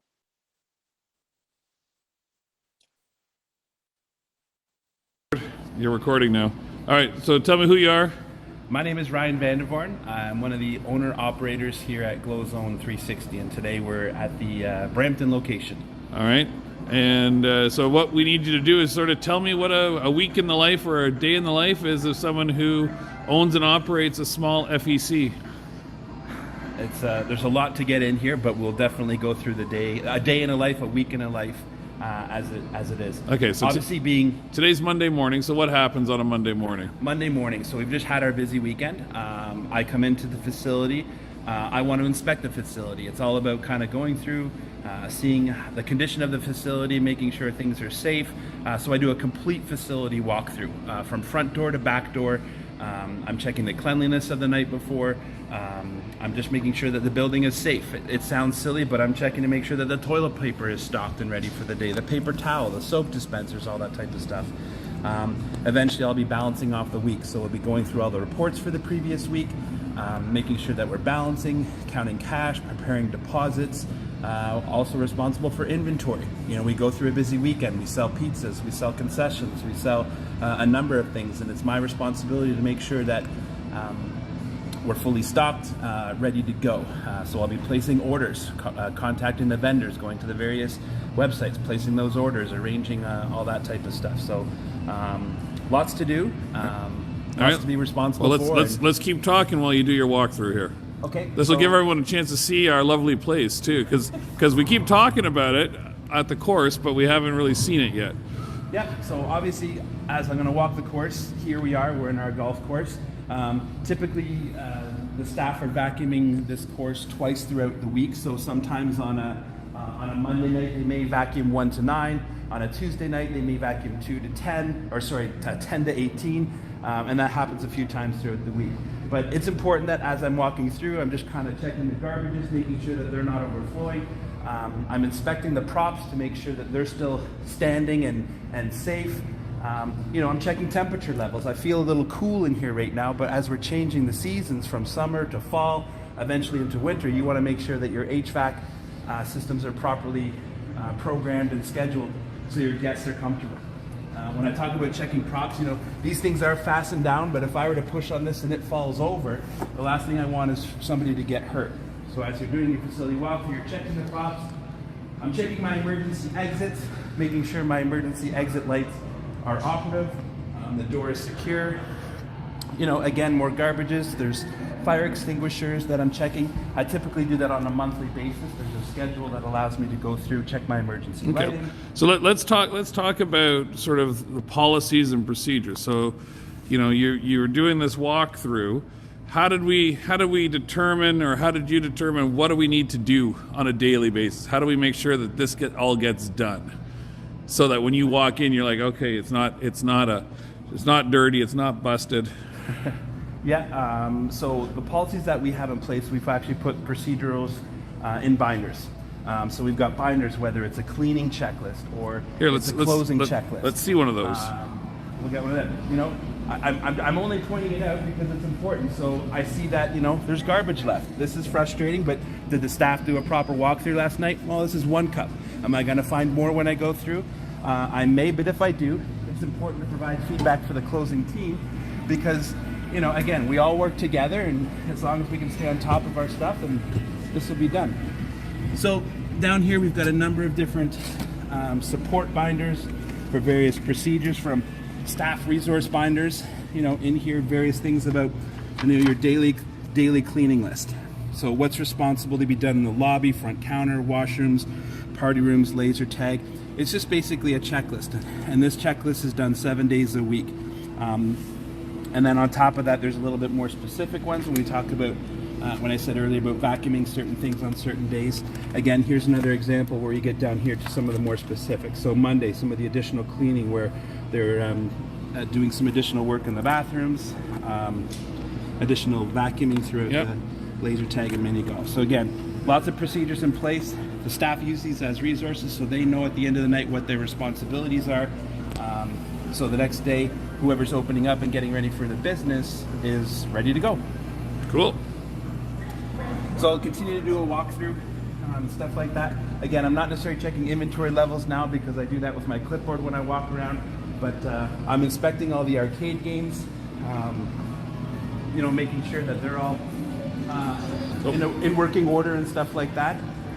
Eventually I'm responsible for inventory, so we've got a Keymaster game here, so there's high valued prizes in here. So on a weekly basis, what I'm doing is I'm taking inventories, I'm counting all the payouts and just making sure that everything's going well. And again, I just, you know, I'm finding little wrappers here and there, little things. It's part of the job, but you know, it's important that the facility's ready to go for when we open our doors. Sorry, I'm finding more. Uh-oh. More. Uh-oh, so someone's getting in trouble. Yeah, it'll be just a hey guys reminder. And you know, not being in this environment, I know you're watching through the video, doing a walkthrough with the white lights on also helps you to see that much more, right? So a good walkthrough with white lights on is always a good idea to do as well.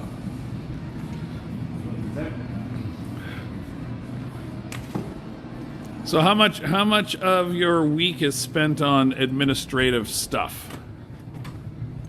Like scheduling and banking and inventory and ordering? There's a lot of time dedicated to that. It's one thing to be here during the operating hours and operating the business as an owner-operator, but the scheduling, the banking, there's a lot of stuff done behind the scenes just to keep this place operating efficiently. Mondays are usually your busier days just because of the amount of reporting and stuff that you have to do.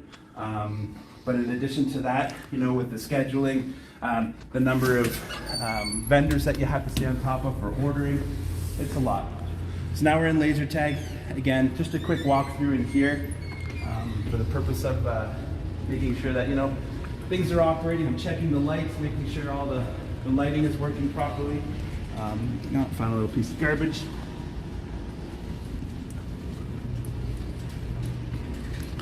I went the wrong way. That's okay, I still see you. But no, again, this is a lot darker in here, but again, with the white lights on, a good walkthrough would give you a good indication of what's happening. Again, I've got my emergency exits, making sure they're secure, fire extinguishers, all that type of stuff. Cool. And that's good.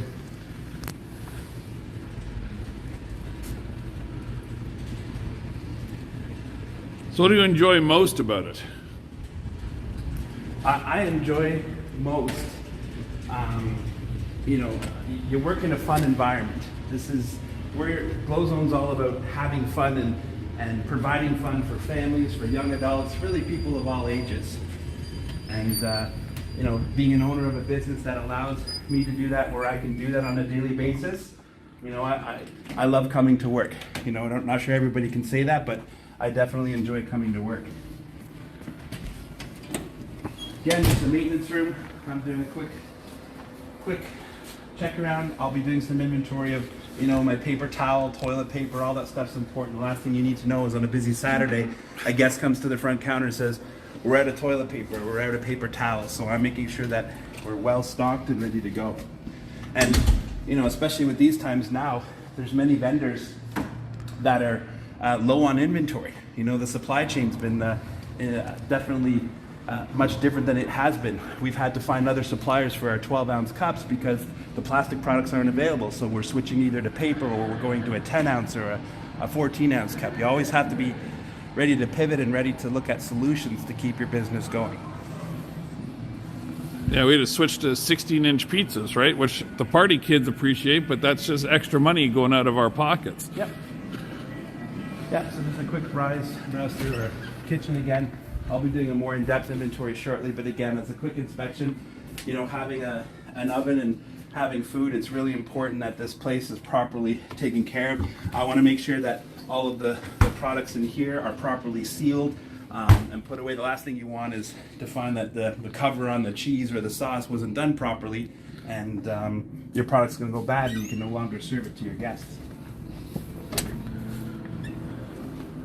All right, so any final words for anyone that wants to get into the industry, either as a owner or as an employee? Because we both worked our way up through the attractions world as employees first. Wow, what can I say? The industry itself is a fun industry to be in. I know myself, probably 30 plus years, and Chuck and my other partners, everybody has tons of experience. It's a lot of fun. It's rewarding.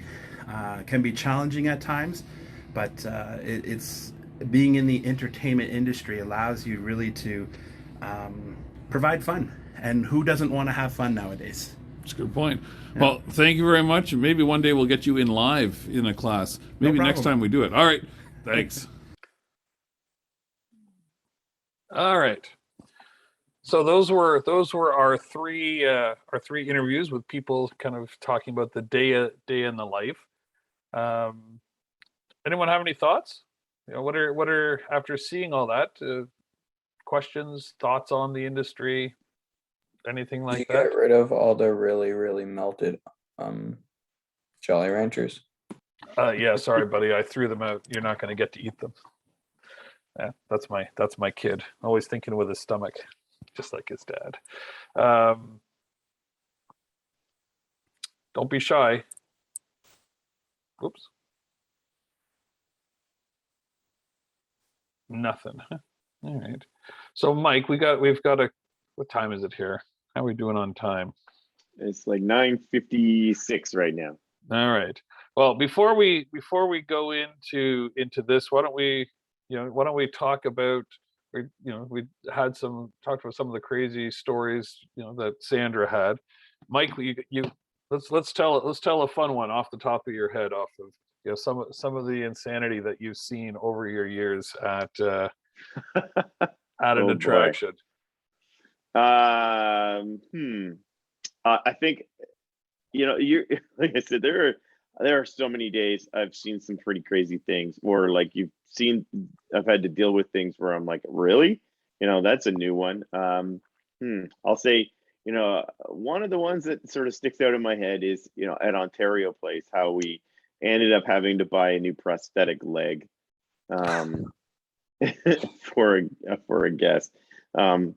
We had in the water park area, there was a gentleman that had a prosthesis. He had a prosthetic leg, and you can't bring anything that's metallic or that's like I'll say hard on a water slide, because it'll damage the sliding surface, and gouge it out. So a lot of you probably experience, like when you go to like certain water parks, they check you for like metal objects and coins and things like that.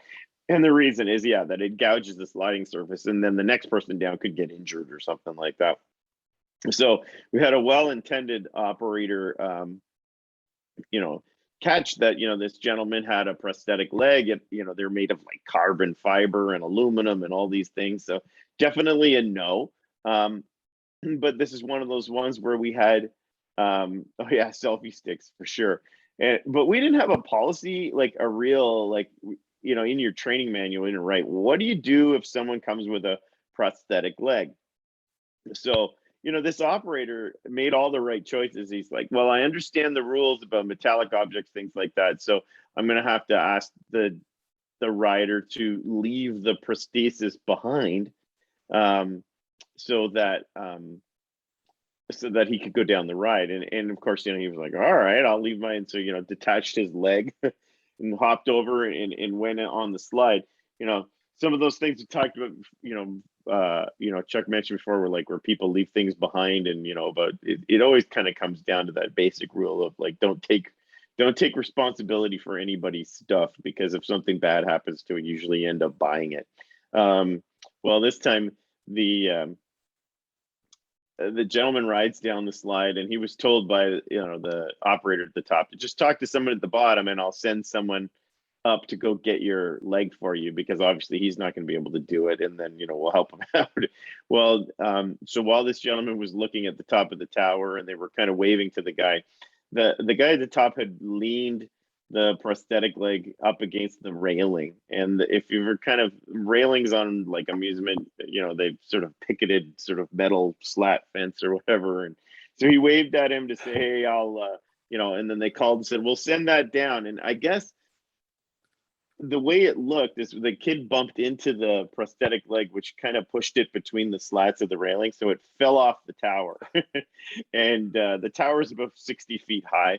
So what it looked like from the ground is that the operator had thrown the leg off the side of the tower. And obviously it came smashing down onto the concrete below. Didn't hit anybody, thankfully, but definitely damaged that prosthetic leg past the point of use. So that's where I ended up getting called in. And that's a friend of mine always jokes that like you can make a TV show of just me like picking up the phone and going, what happened? So it was one of those like, a what fell off the what? And there's a gentleman here who wants to talk to me about the prosthetic leg that he brought to Ontario Place that's no longer useful. And so yeah, that was an interesting day. And then those are things we didn't have to pick for, but talk to and how do you work through that? In terms of one, you're going to go and talk to somebody who's obviously going to be very upset, and then at the same time you've kind of created a bit of a problem for him. Because he can't get around the park anymore because the way that he walked depended on using it, and he's got to go home. So yeah, there was a lot to deal with that about just accommodating that gentleman at the time that he was at the park to get around the park. But then there was sort of the recovery afterwards of, okay, well, what do we do about this leg? And so then it ended up going to a risk department, and we had to talk about, Ontario Place didn't have insurance, and we'll talk about regulatory stuff later. I think, as we get into the course, but insurance, because it was a government-run park, the government doesn't have to insure itself because it has an unlimited source of funds. It's called the taxpayers. So if they end up, with something that needs to claim, they just pay for it. So anyway, the Ontario government had to purchase this gentleman a new prosthetic leg because we dropped it off a ride platform and smashed it to bits. But. Well, and probably had to accommodate all the days that he may have had to take off work because he couldn't get to work. I'm sure it's not like he goes to a store and picks one up. I'm sure that there is a custom ordered thing. Yeah, quite a bit of time between the fitting and the getting it done. Oh yeah. On a not as grandiose scale, one of the things that we never thought of was when we were hosting our birthday parties. When we would do birthday parties as kids or with our own kids, we would invite the number of kids that that child wanted to bring, and all the parents would drop the kids off, and we would be there as the parents, and it was just the two parents, and everyone else were the party kids. So we built our party rooms based on that model. That was how we figured everyone enjoyed a birthday party. Well, it didn't take us very long to realize that we might have been the exception to the rule, because we would start to have these parties where there were 10, they said 10 kids are coming. Great. We can accommodate 10 kids in the room. We can accommodate 10 kids and a couple adults, but they'd have 10 kids and 30 unpaid adults show up. And one of the things that we have done is we've allowed people to bring their own food. And the reason for that is we're parents and we understand this. There's two reasons for it. One is you as a parent can go pick up food that you want at a cheaper price than I can ever supply it. And the other reason is as a small attraction, we don't have the capacity to be running around to the superstore to pick up, veggie trays and chips and all that sort of stuff. It's not in our wheelhouse. And the revenue we would make from that is a lot less than the time and effort it would take to go and get that. So we've allowed people to bring in their own food, but suddenly you've got 40 people crammed into a room that's set up for 15, and the parents would then be complaining, there's nowhere for us to sit. And it's because you didn't freaking pay.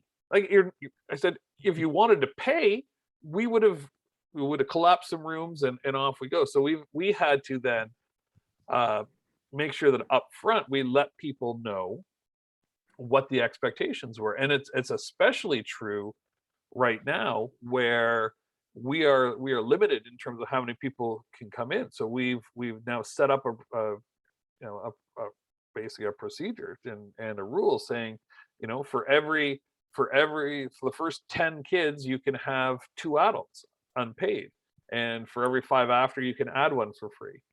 And if you want more, it's going to cost you, because I have to then take that limited spot where another paying customer would come in and give it to you for free. We can't do it anymore. So we've had to set new rules that we never thought we would ever have to do. So with that, why don't we take another 5, come back at 10:10, and then we'll jump into the last section.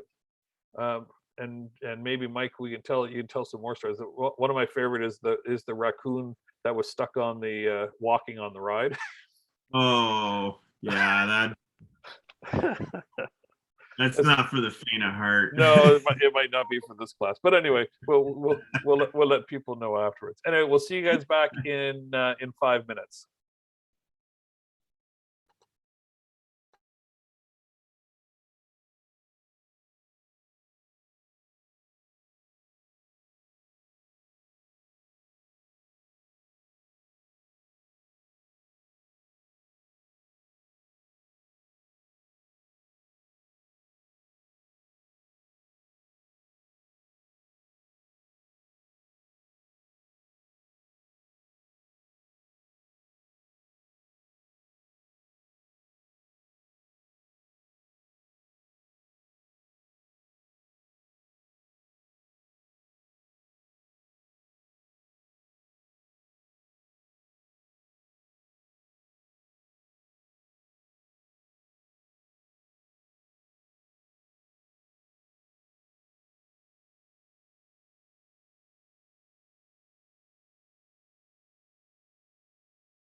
All right, we're getting into the home stretch here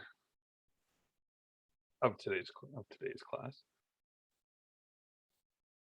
All right, let us know when you're back. You can just put up your thumbs up, or you can leave the message in the.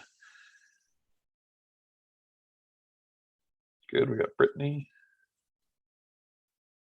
Thank you, Nishad.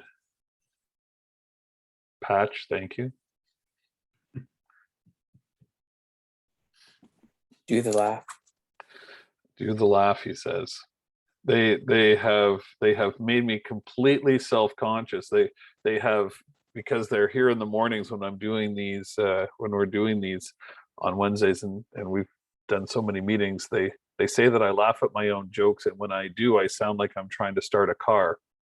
So I'm trying not to laugh at my own jokes, because every time I do these days, they grab this fake steering wheel, and I go, and they go, and it's a little unnerving, to be honest with you, but I mean, we really all come here for the comic stylings of, you know, of Chuck and Mike. Exactly. Yeah.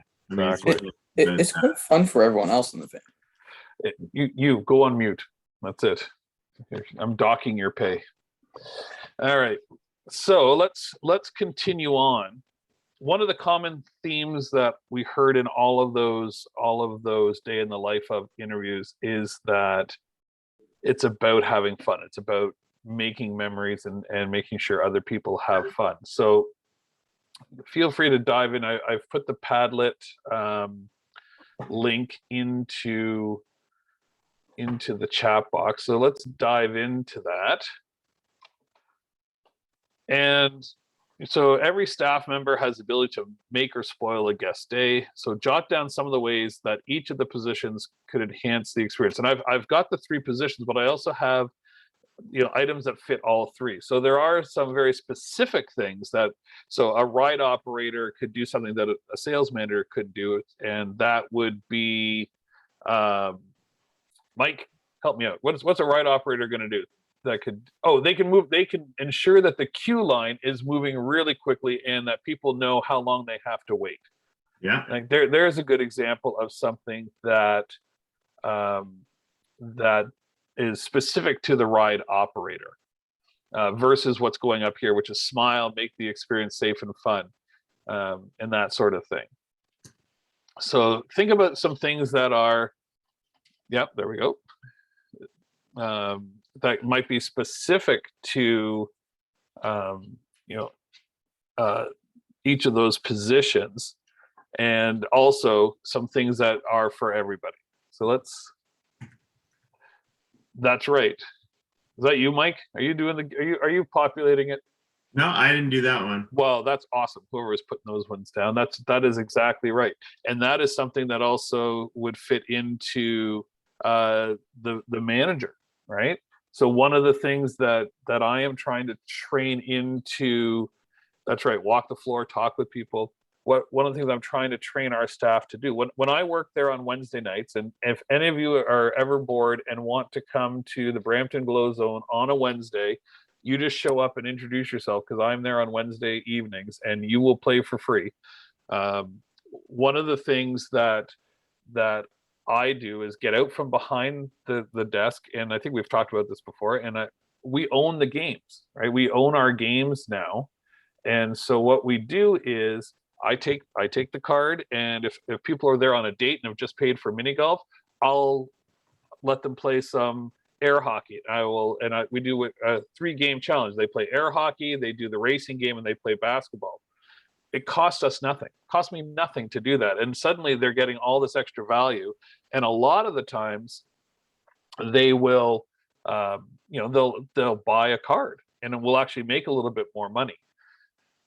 And then if there's a group of people that come in, what I'll do is I'll get it out and I'll line them up at one end of the air hockey table, and I'll play everyone air hockey, and it's one and done. If I score on you, you're out. If you score on me, you go to the next round. And we've had at March break, when I'm there on March break and people are waiting around, I've had groups of 30 people lined up, all these kids and adults, and it becomes a spectacle unto itself. Like everyone is crowded around and waiting to see who scores. And if someone scores on me, there's a huge cheer, and they're all excited because they're going to the next, the next round. And we'll usually give away some free passes to whoever wins. But these are the kinds of things that as a manager, as an FEC owner, you can do. And if you instill that in your staff, and give them permission, they can do it as well. All right, Mike, walk us through what's going up on the board because I've been talking too much here. All right, so what do we have here for like the ride operator, like play games, so the queue is more fun? Yeah, like, and I think, there's the one, make the atmosphere fun, announcements, interactions. So, really, I'll say, when, I use that comment, all the time, right? To have fun and be fun. But when we dealt with ride operators, especially, it was like, understand your environment, right? That you are working somewhere where people are having fun, and fun is contagious. So, try to, act like, that you want to be there. And by, it's like the girl said in the video, it's a physically demanding, hard job. It's very repetitive. You're going to do it for long hours, and it's hard to maintain that sort of sort of appearance. We used to talk about in the parks about that you have to act like you're a member of a cast of a show, and Wonderland used to call their staff cast members because they used to be a themed park. So you'd be a member of the cast and you're putting on a show, but it really still has that sort of element of just that showmanship in it, right? That you're being engaging, interactive, make things fun. If you're working at the biggest, baddest roller coaster at an amusement park, then hype up the ride, right? Like get people thrilled to go on this thing, and just like, hey, welcome to the ride. Be like, really like you are about to do this, you're going to go 100 miles an hour. You're going to go upside down 7 times, whatever it is, hype it up. Or for maybe something that's more family or lower key, that, with young children, there's that very interactive level of service, like very down to their level, making it a memorable thing. One of the things as a parent, that when you see someone deliver excellent service or pay attention to your child or make them happy or smile, then that really goes a long way, right? So if any of you have kids, then you'll know that, right? Like if somebody really treats your kid well and they do something that's really special for them, whether it's just a hi or giving them a little, prize or something like that, it always makes you, even the parents like feel really good about the experience, because a lot of the times, when people go to these things as families, they're really doing it to create those memories and to be with their children, and they want to have this, sort of, this memory as they're driving away, where the kid's falling asleep in the car but telling you they had the best day ever, kind of thing. That's the same sometimes why people get super upset when things go wrong. When we had days at the water park where a thunderstorm would roll in and then things would have to close down for a period of time, and some people would get super upset, and it was hard for some staff to kind of understand why, like, when you're talking about, it's like, these are things outside of our control. We could not affect the weather. And why is this person so upset at us? And then mostly they're not upset at the organization or the park. They're just upset that the vision or the dream of what they had expected their day to be fell apart. And for some people, maybe a once in a summer opportunity, because maybe it's cost prohibitive, or that they don't have the time, and so they really put a lot of emphasis on having that special day. And so you really have to kind of, as an operator, remember that, why people are there, and how to, to sort of cater that. So, but what else do we have here in the sales manager? Yeah, give them the pickle. That's right. Celebrate special occasions, right? Look out for the, if someone tells you they're booking something because it's, so-and-so's birthday or an anniversary or a special event or whatever. I know, like, Disney had a great program where it was called "What Are You Celebrating?" And so, you could get a button and you wore it too, and it'd say, I'm celebrating, my anniversary or my wedding or something. And then it was a great way to cue other staff in the facility to start an engagement with that person, right? Because then if you're wearing a button saying I'm here celebrating my anniversary, then the first thing a team member anywhere in that park, when they see that person, are, you know, happy anniversary. And if you know, that happens so many times over, but as a sales manager, those are the areas where you can pick up on that, right? And if there's something special going on in that event, right, you could you know, you can make sure that the word gets out, or you could tell the, you know, the staff working the event, make sure that when you see so and so that you mention it, because that personalization of service, or that customization of service, really goes a long way, in the same way that dealing with someone's child makes them feel great. When you get treated as an individual and that you're special, then you get a better lift from that, right? As opposed to being a number, right? Being like just processed through, like, next, here's your hot dog, get out, right? Yeah, and it can be as simple as putting up signage, welcoming the group, like welcome IBM, and provide a directional signage if there's special areas that are just for them. So at Ontario Place, we had a picnic area, and Wonderland's the same way, and creating those personalized signs that direct the guest into the area that's just for them. Or if we were doing heritage days, putting signage up in the language, in English, and the language of the heritage group that was coming in. It's like those little touches can make people feel special. Say, wow, they really want me here, and they, you know, and that sort of thing. What do we have? The FEC manager, yeah, walk the floor, talk with people. I think that's a really, you know, and Chuck has mentioned many times where it's like, that's the plus of something smaller, is that, you know, at a park that has, you know, 50,000 people, and you're not going to be able to go and make a personal connection with a lot of people. But when you are in a facility that's much smaller, and, you know, especially when it's slower, that those are opportunities not for you to kind of hide in the back, but to, you know, to get out there and understand why someone's there, and talk to them, and even make recommendations or find ways to enhance their experience, right? And that's a great way for you to get a gauge too on how, you know, what are people thinking, because they will, like, if you start those build up, you say, hey, what did you like? Did you have a lot of fun with this? And they'll give you some candid things. Say, you know, it would be really better if you did this, and it gives you a great idea, and say, okay, you know, that is fantastic, let's try that, or whatever. You know, welcoming people, yeah, thanking people. Oh yeah, free Wi-Fi is, you know, good. Yeah, sorry, and we're on all three of them. Yeah, there thanking, we go. And I had gone in to see if I could put a like on that, because I had just thought about it. I was like, did someone write that down? That is, it's such an easy thing to do, and it's so important. Like, and especially now that you know, people keep talking about emerging. Like, we're not done. COVID's not done, especially on the attractions, restaurants, and all those, that side. And we're in, so when people come, we thank them for coming at Glow Zone, or even on the phone. Thanks for thinking of us, because you're about to do something that you might still be a little hesitant about, getting out and going somewhere where there's other people, and you know, there's going to be safety risks for a long time until you know, until this is just the new normal and everyone's just used to it, or you know, or they've come up with better vaccinations and that sort of thing. So the simple act of thanking someone for visiting, thanking someone for thinking of us, thanking someone for their feedback, positive or negative, and being sincere about the thank you is huge. I think. On the FEC thing, the creating and fostering partnerships, that is, so at Glow Zone, and this was strictly, and I'm not sure if we've talked about our partnership with Big Brothers and Big Sisters. Mike, have I talked about that in this course yet? I can't remember.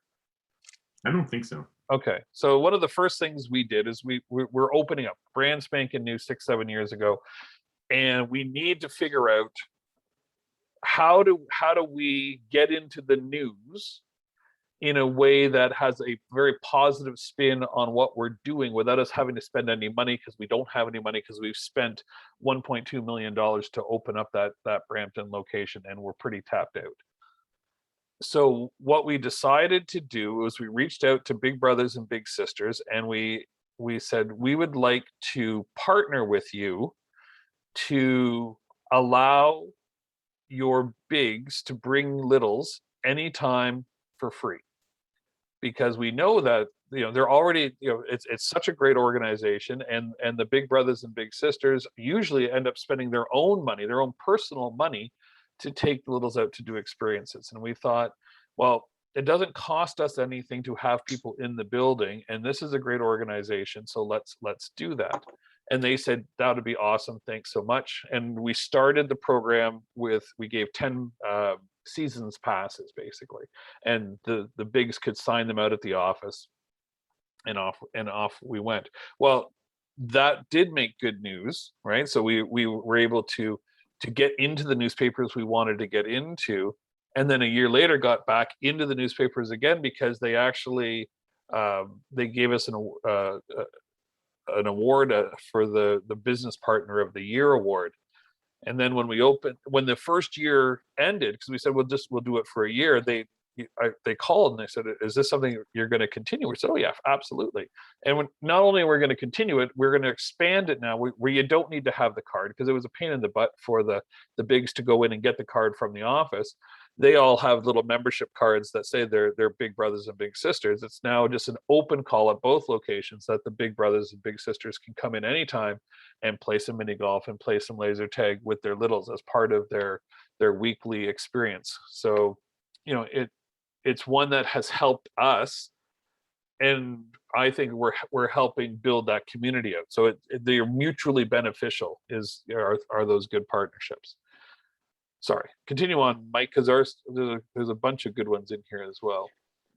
Yeah, let's see here. So in the sort of items that fit all three, smile obviously is big, in terms of just making things a pleasant place, and that adds to what Knopf said about making the experience safe and fun. That all of these, no matter what level of sort of attraction you are, or what style of attraction you are running, that at the end, that's really what it is, right? We're in the fun business, or providing entertainment at the very least.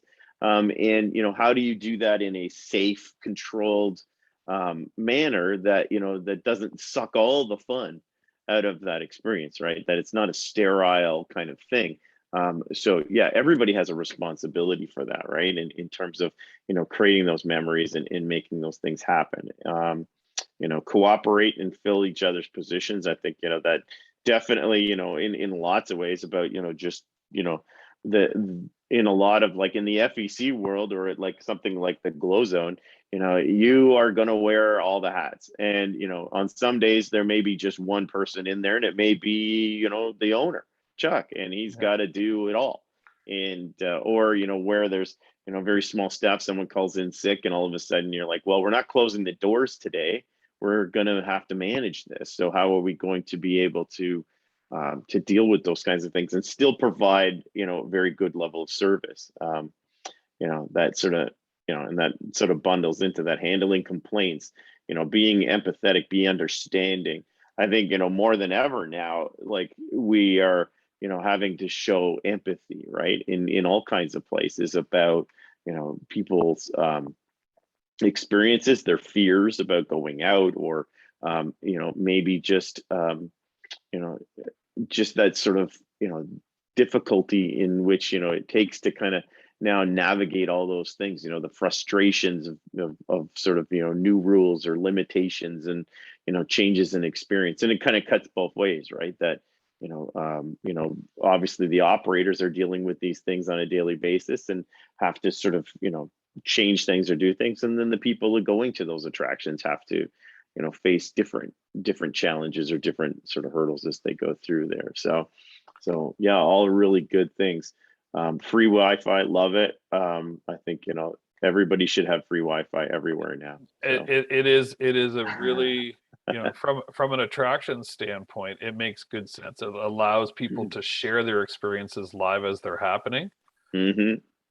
Which good. Well, it can be good and bad, right? So if you are providing an excellent service environment, it's good, because they're going to be saying, doing their little videos or in their posts, or reviewing as they're there, and it will be very positive, and the word of mouth will spread.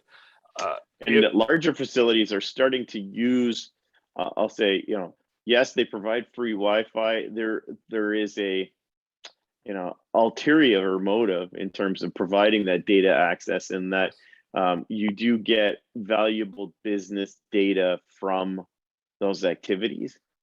So a lot of those places you'll have to sign on and say, that you're going to agree to certain things, right, as a person joining that network. And some of it's about sort of sharing some data. It's usually anonymous, so they don't know who it is, but there's a lot of location data. One of the things that would be really cool, that if we could see it, is how amusement parks like the scale of Wonderland use the fact that everybody in that park's carrying a mobile phone to their advantage, and they use their in-house apps to do things like reserve ride times, or to you can order food and do different things like that. But a lot of it's just about using those anonymous devices, because they're all pinging the network to sort of show where they are or what node they're connected to. That can help you sort of make decisions about how to sort of organize your business or how things are going. Before, it was a lot more sort of, I'll say, we used our gut on it, like, oh yeah, we think a lot of people are in these spaces at these times, and that was observational, and sometimes it was biased by what you would see one day versus the next. But when you're faced with the cold, hard data about it, then you get to see, like, at Wonderland, we knew that, like, when people entered the park, they always turned right for some reason, and and that was because a lot of the bulk of the kids attractions and all those things were on the right side. And so a lot of the product and that would think people needed at the start of their day, whether it was sunscreen, or maybe they forgot a water bottle, or mom and dad need a coffee, those kinds of things, you want to put them in spaces like that. So it was it sort of creates a dual purpose for you, right? Because people like to have the free access to Wi-Fi and data because they want to post memories or pictures, or maybe use their social feeds and things like that, and they don't want to use their data plans, because we all get jobbed here up for data. But at the same time, the park is leveraging that technology in a different way. So yeah, and you guys are taking, some of you are taking the research course that Tom has. So Wonderland has all the information on park flow, but also has all of this data that can go right back to where these people live, based on where their phone rests for the longest period of time during the week.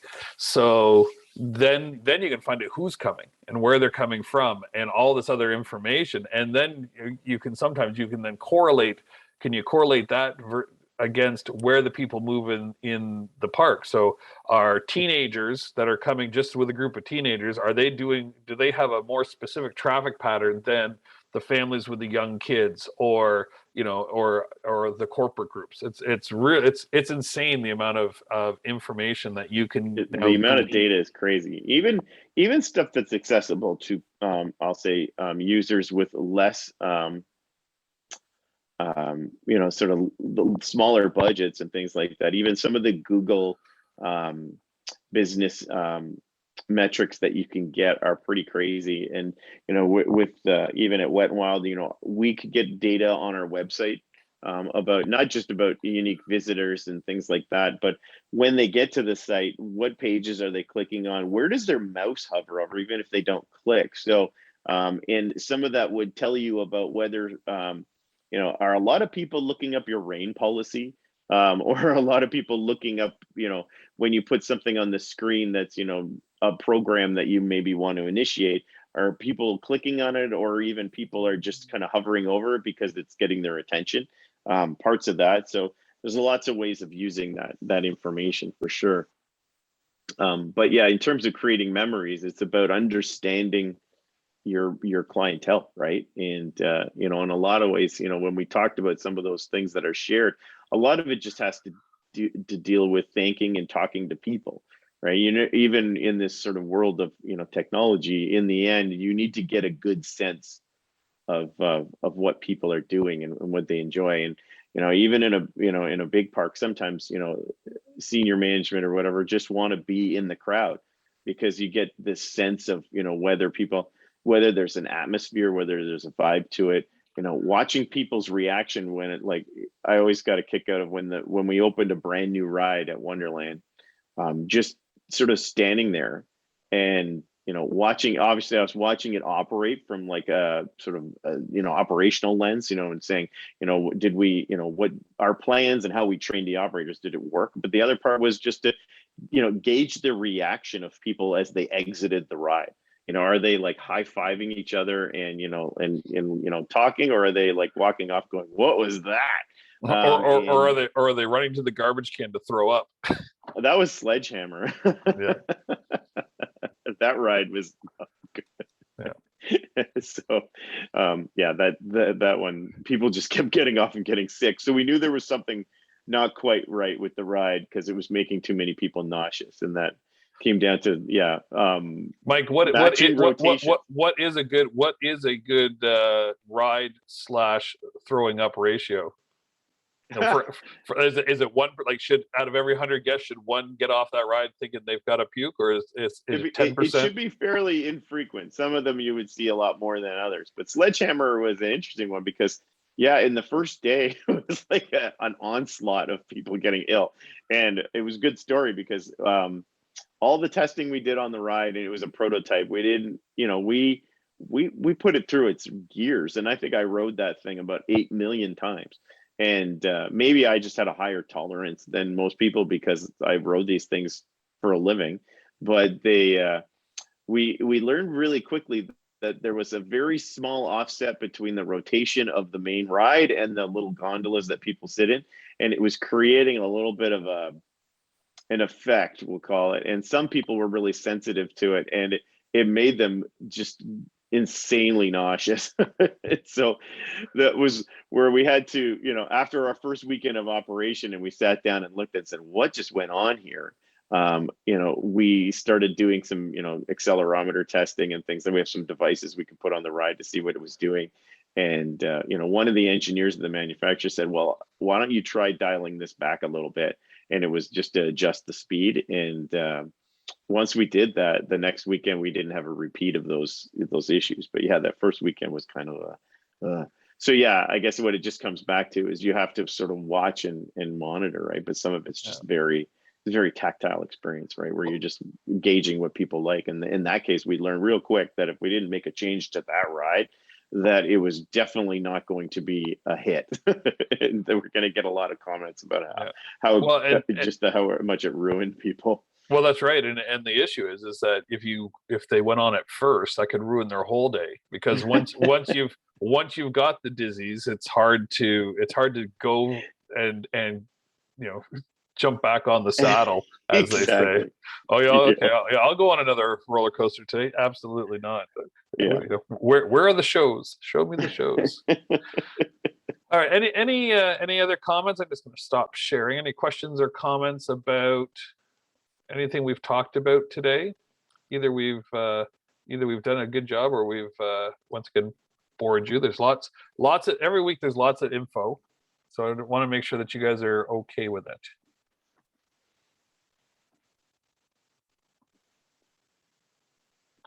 Okay, so we got thumbs up. Thumbs ups are good. Thanks, guys. Okay, so let's talk about the assignment that's due today, or what, I can't remember what time I said it was due.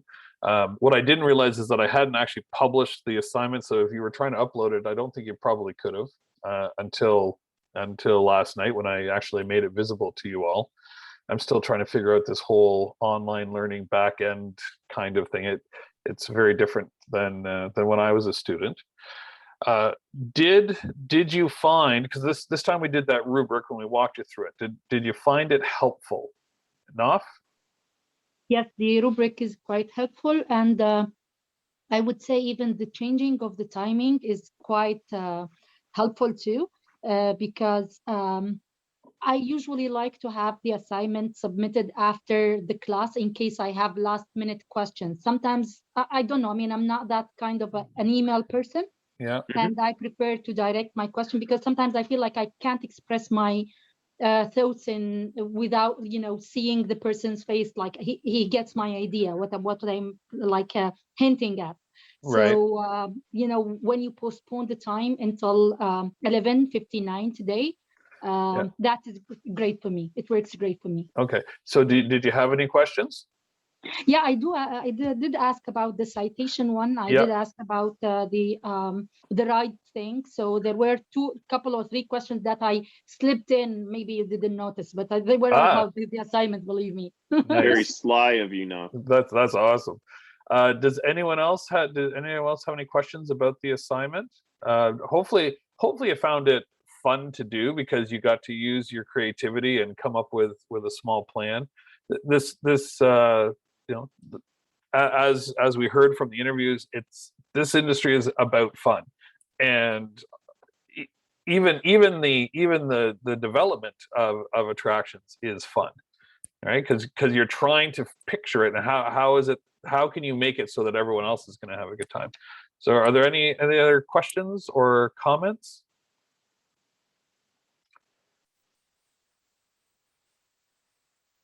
It's a very, very quiet class today. Okay, so let's go back to this one.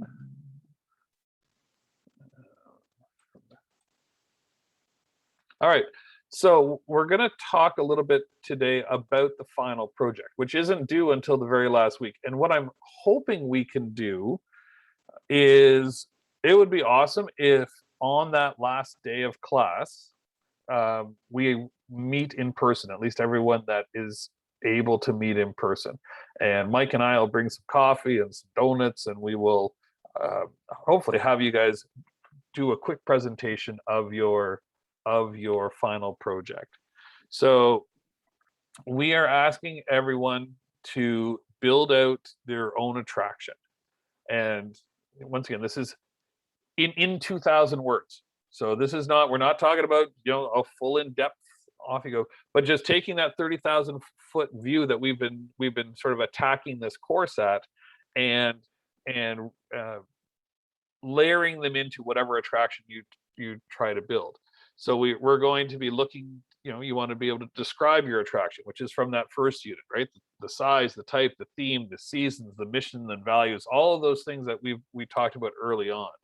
We want you to list the department your attraction is going to require to operate, and describe how they're going to work together, because that's a big part of what we've been talking about in terms of how do you operate an attraction. And it was really funny, or not funny, I thought it was poignant that Sandra in her interview talked about that handoff, right? So she's made the sale, but everyone is responsible. Everyone in the building, from, she was saying, from the security guard to the animal husbandry people to the educators, are responsible for delivering the experience.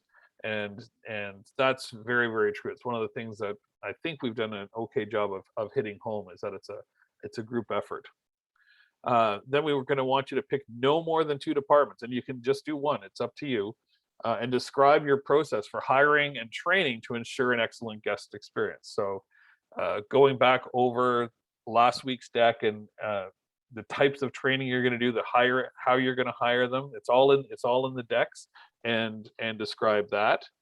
And then stuff we haven't done yet, which we'll be doing in the next couple of weeks, is you're going to outline your safety and risk management plan, including the licenses, permits you might be required to operate in Ontario. So you are building out an attraction in Ontario.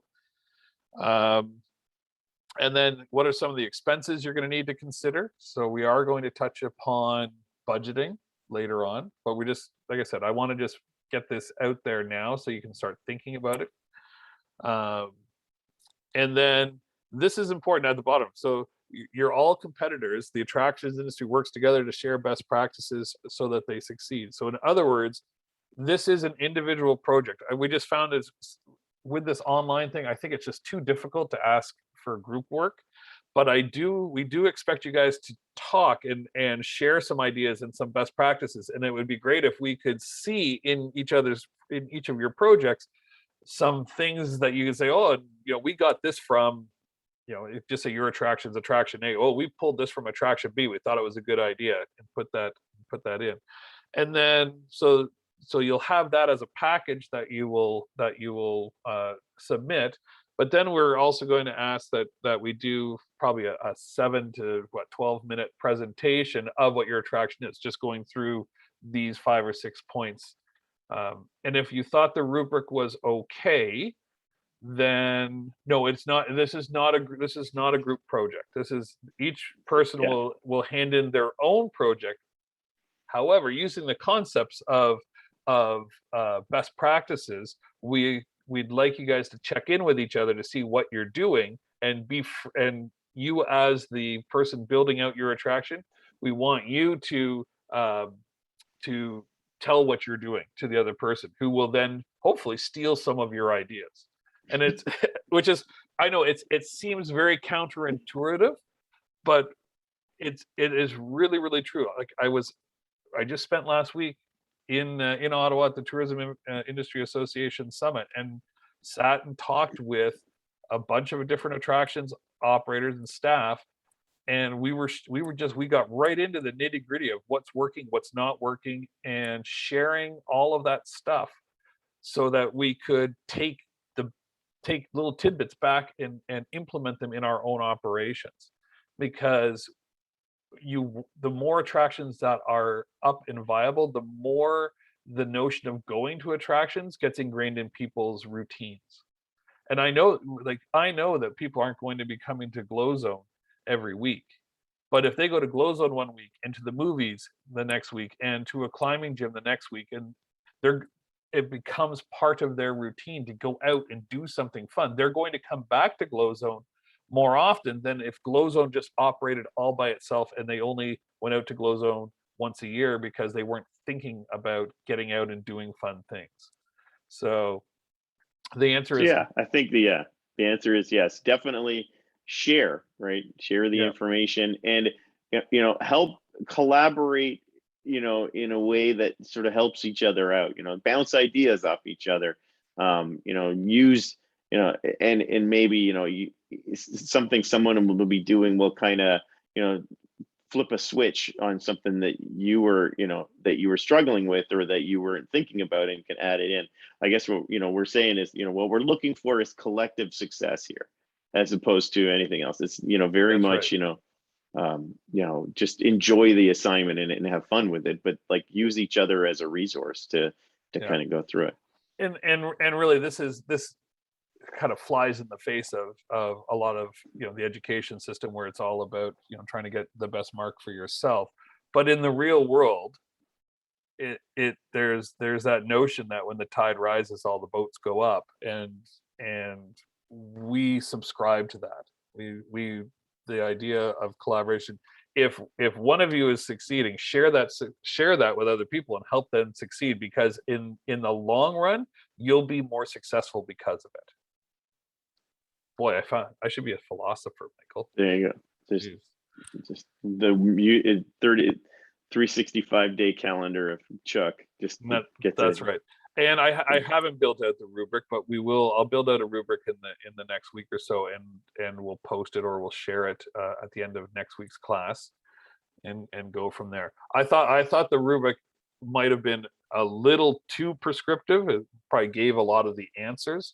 So we'll figure out a balance, but we'll see what the assignments look like from this week, and then we'll be able to make those adjustments.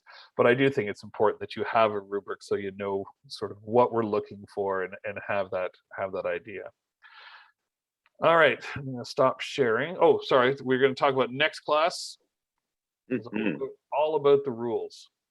Yeah, so we're going to start getting into sort of the regulatory and sort of compliance sort of environment that attractions need to exist in.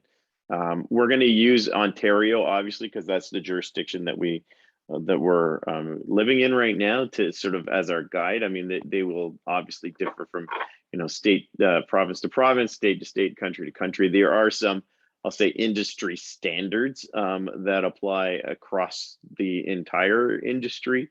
But yeah, we're going to start just talking a bit about that, and same thing, sort of very high level view, but just to get you, that if, after this, if your intent is to, start your own, business or your own attraction, then, you need to at least know what playing field you're entering in so that you can sort of approach that in the proper way. Because a lot of people learn the hard way and the expensive way, that they get like very far down the road, and then they realize they need something. And even big companies do it. I've done some consulting for groups that come in that have US based operations that show up and they want to plant their flag here in Toronto, and because it's a great market and it's got a lot of people, and they start deploying what they do everywhere else, and then all of a sudden they start running into local sort of jurisdictional issues or whatever that are a little bit different and they didn't know about. And that costs them money because they hadn't planned on it, or that they've got to bring in someone like me that they didn't really plan for, which worked out well for me but not so great for them, to kind of guide them through that process, or move it and make it complicated. So we'll start talking a bit about some of those things that you have to look for. Yep. And then just at the end of this one, so we're going to upload this deck. We were scouring to find some videos that we thought would be good for this lesson today, and I've just got some links to some additional ones. So it's kind of some fun stuff, and there's lots of other, you can go down some good rabbit holes with that. And that's about it. It's 10:51. It is early, but that's okay. Our last minute questions, comments, concerns, feedback.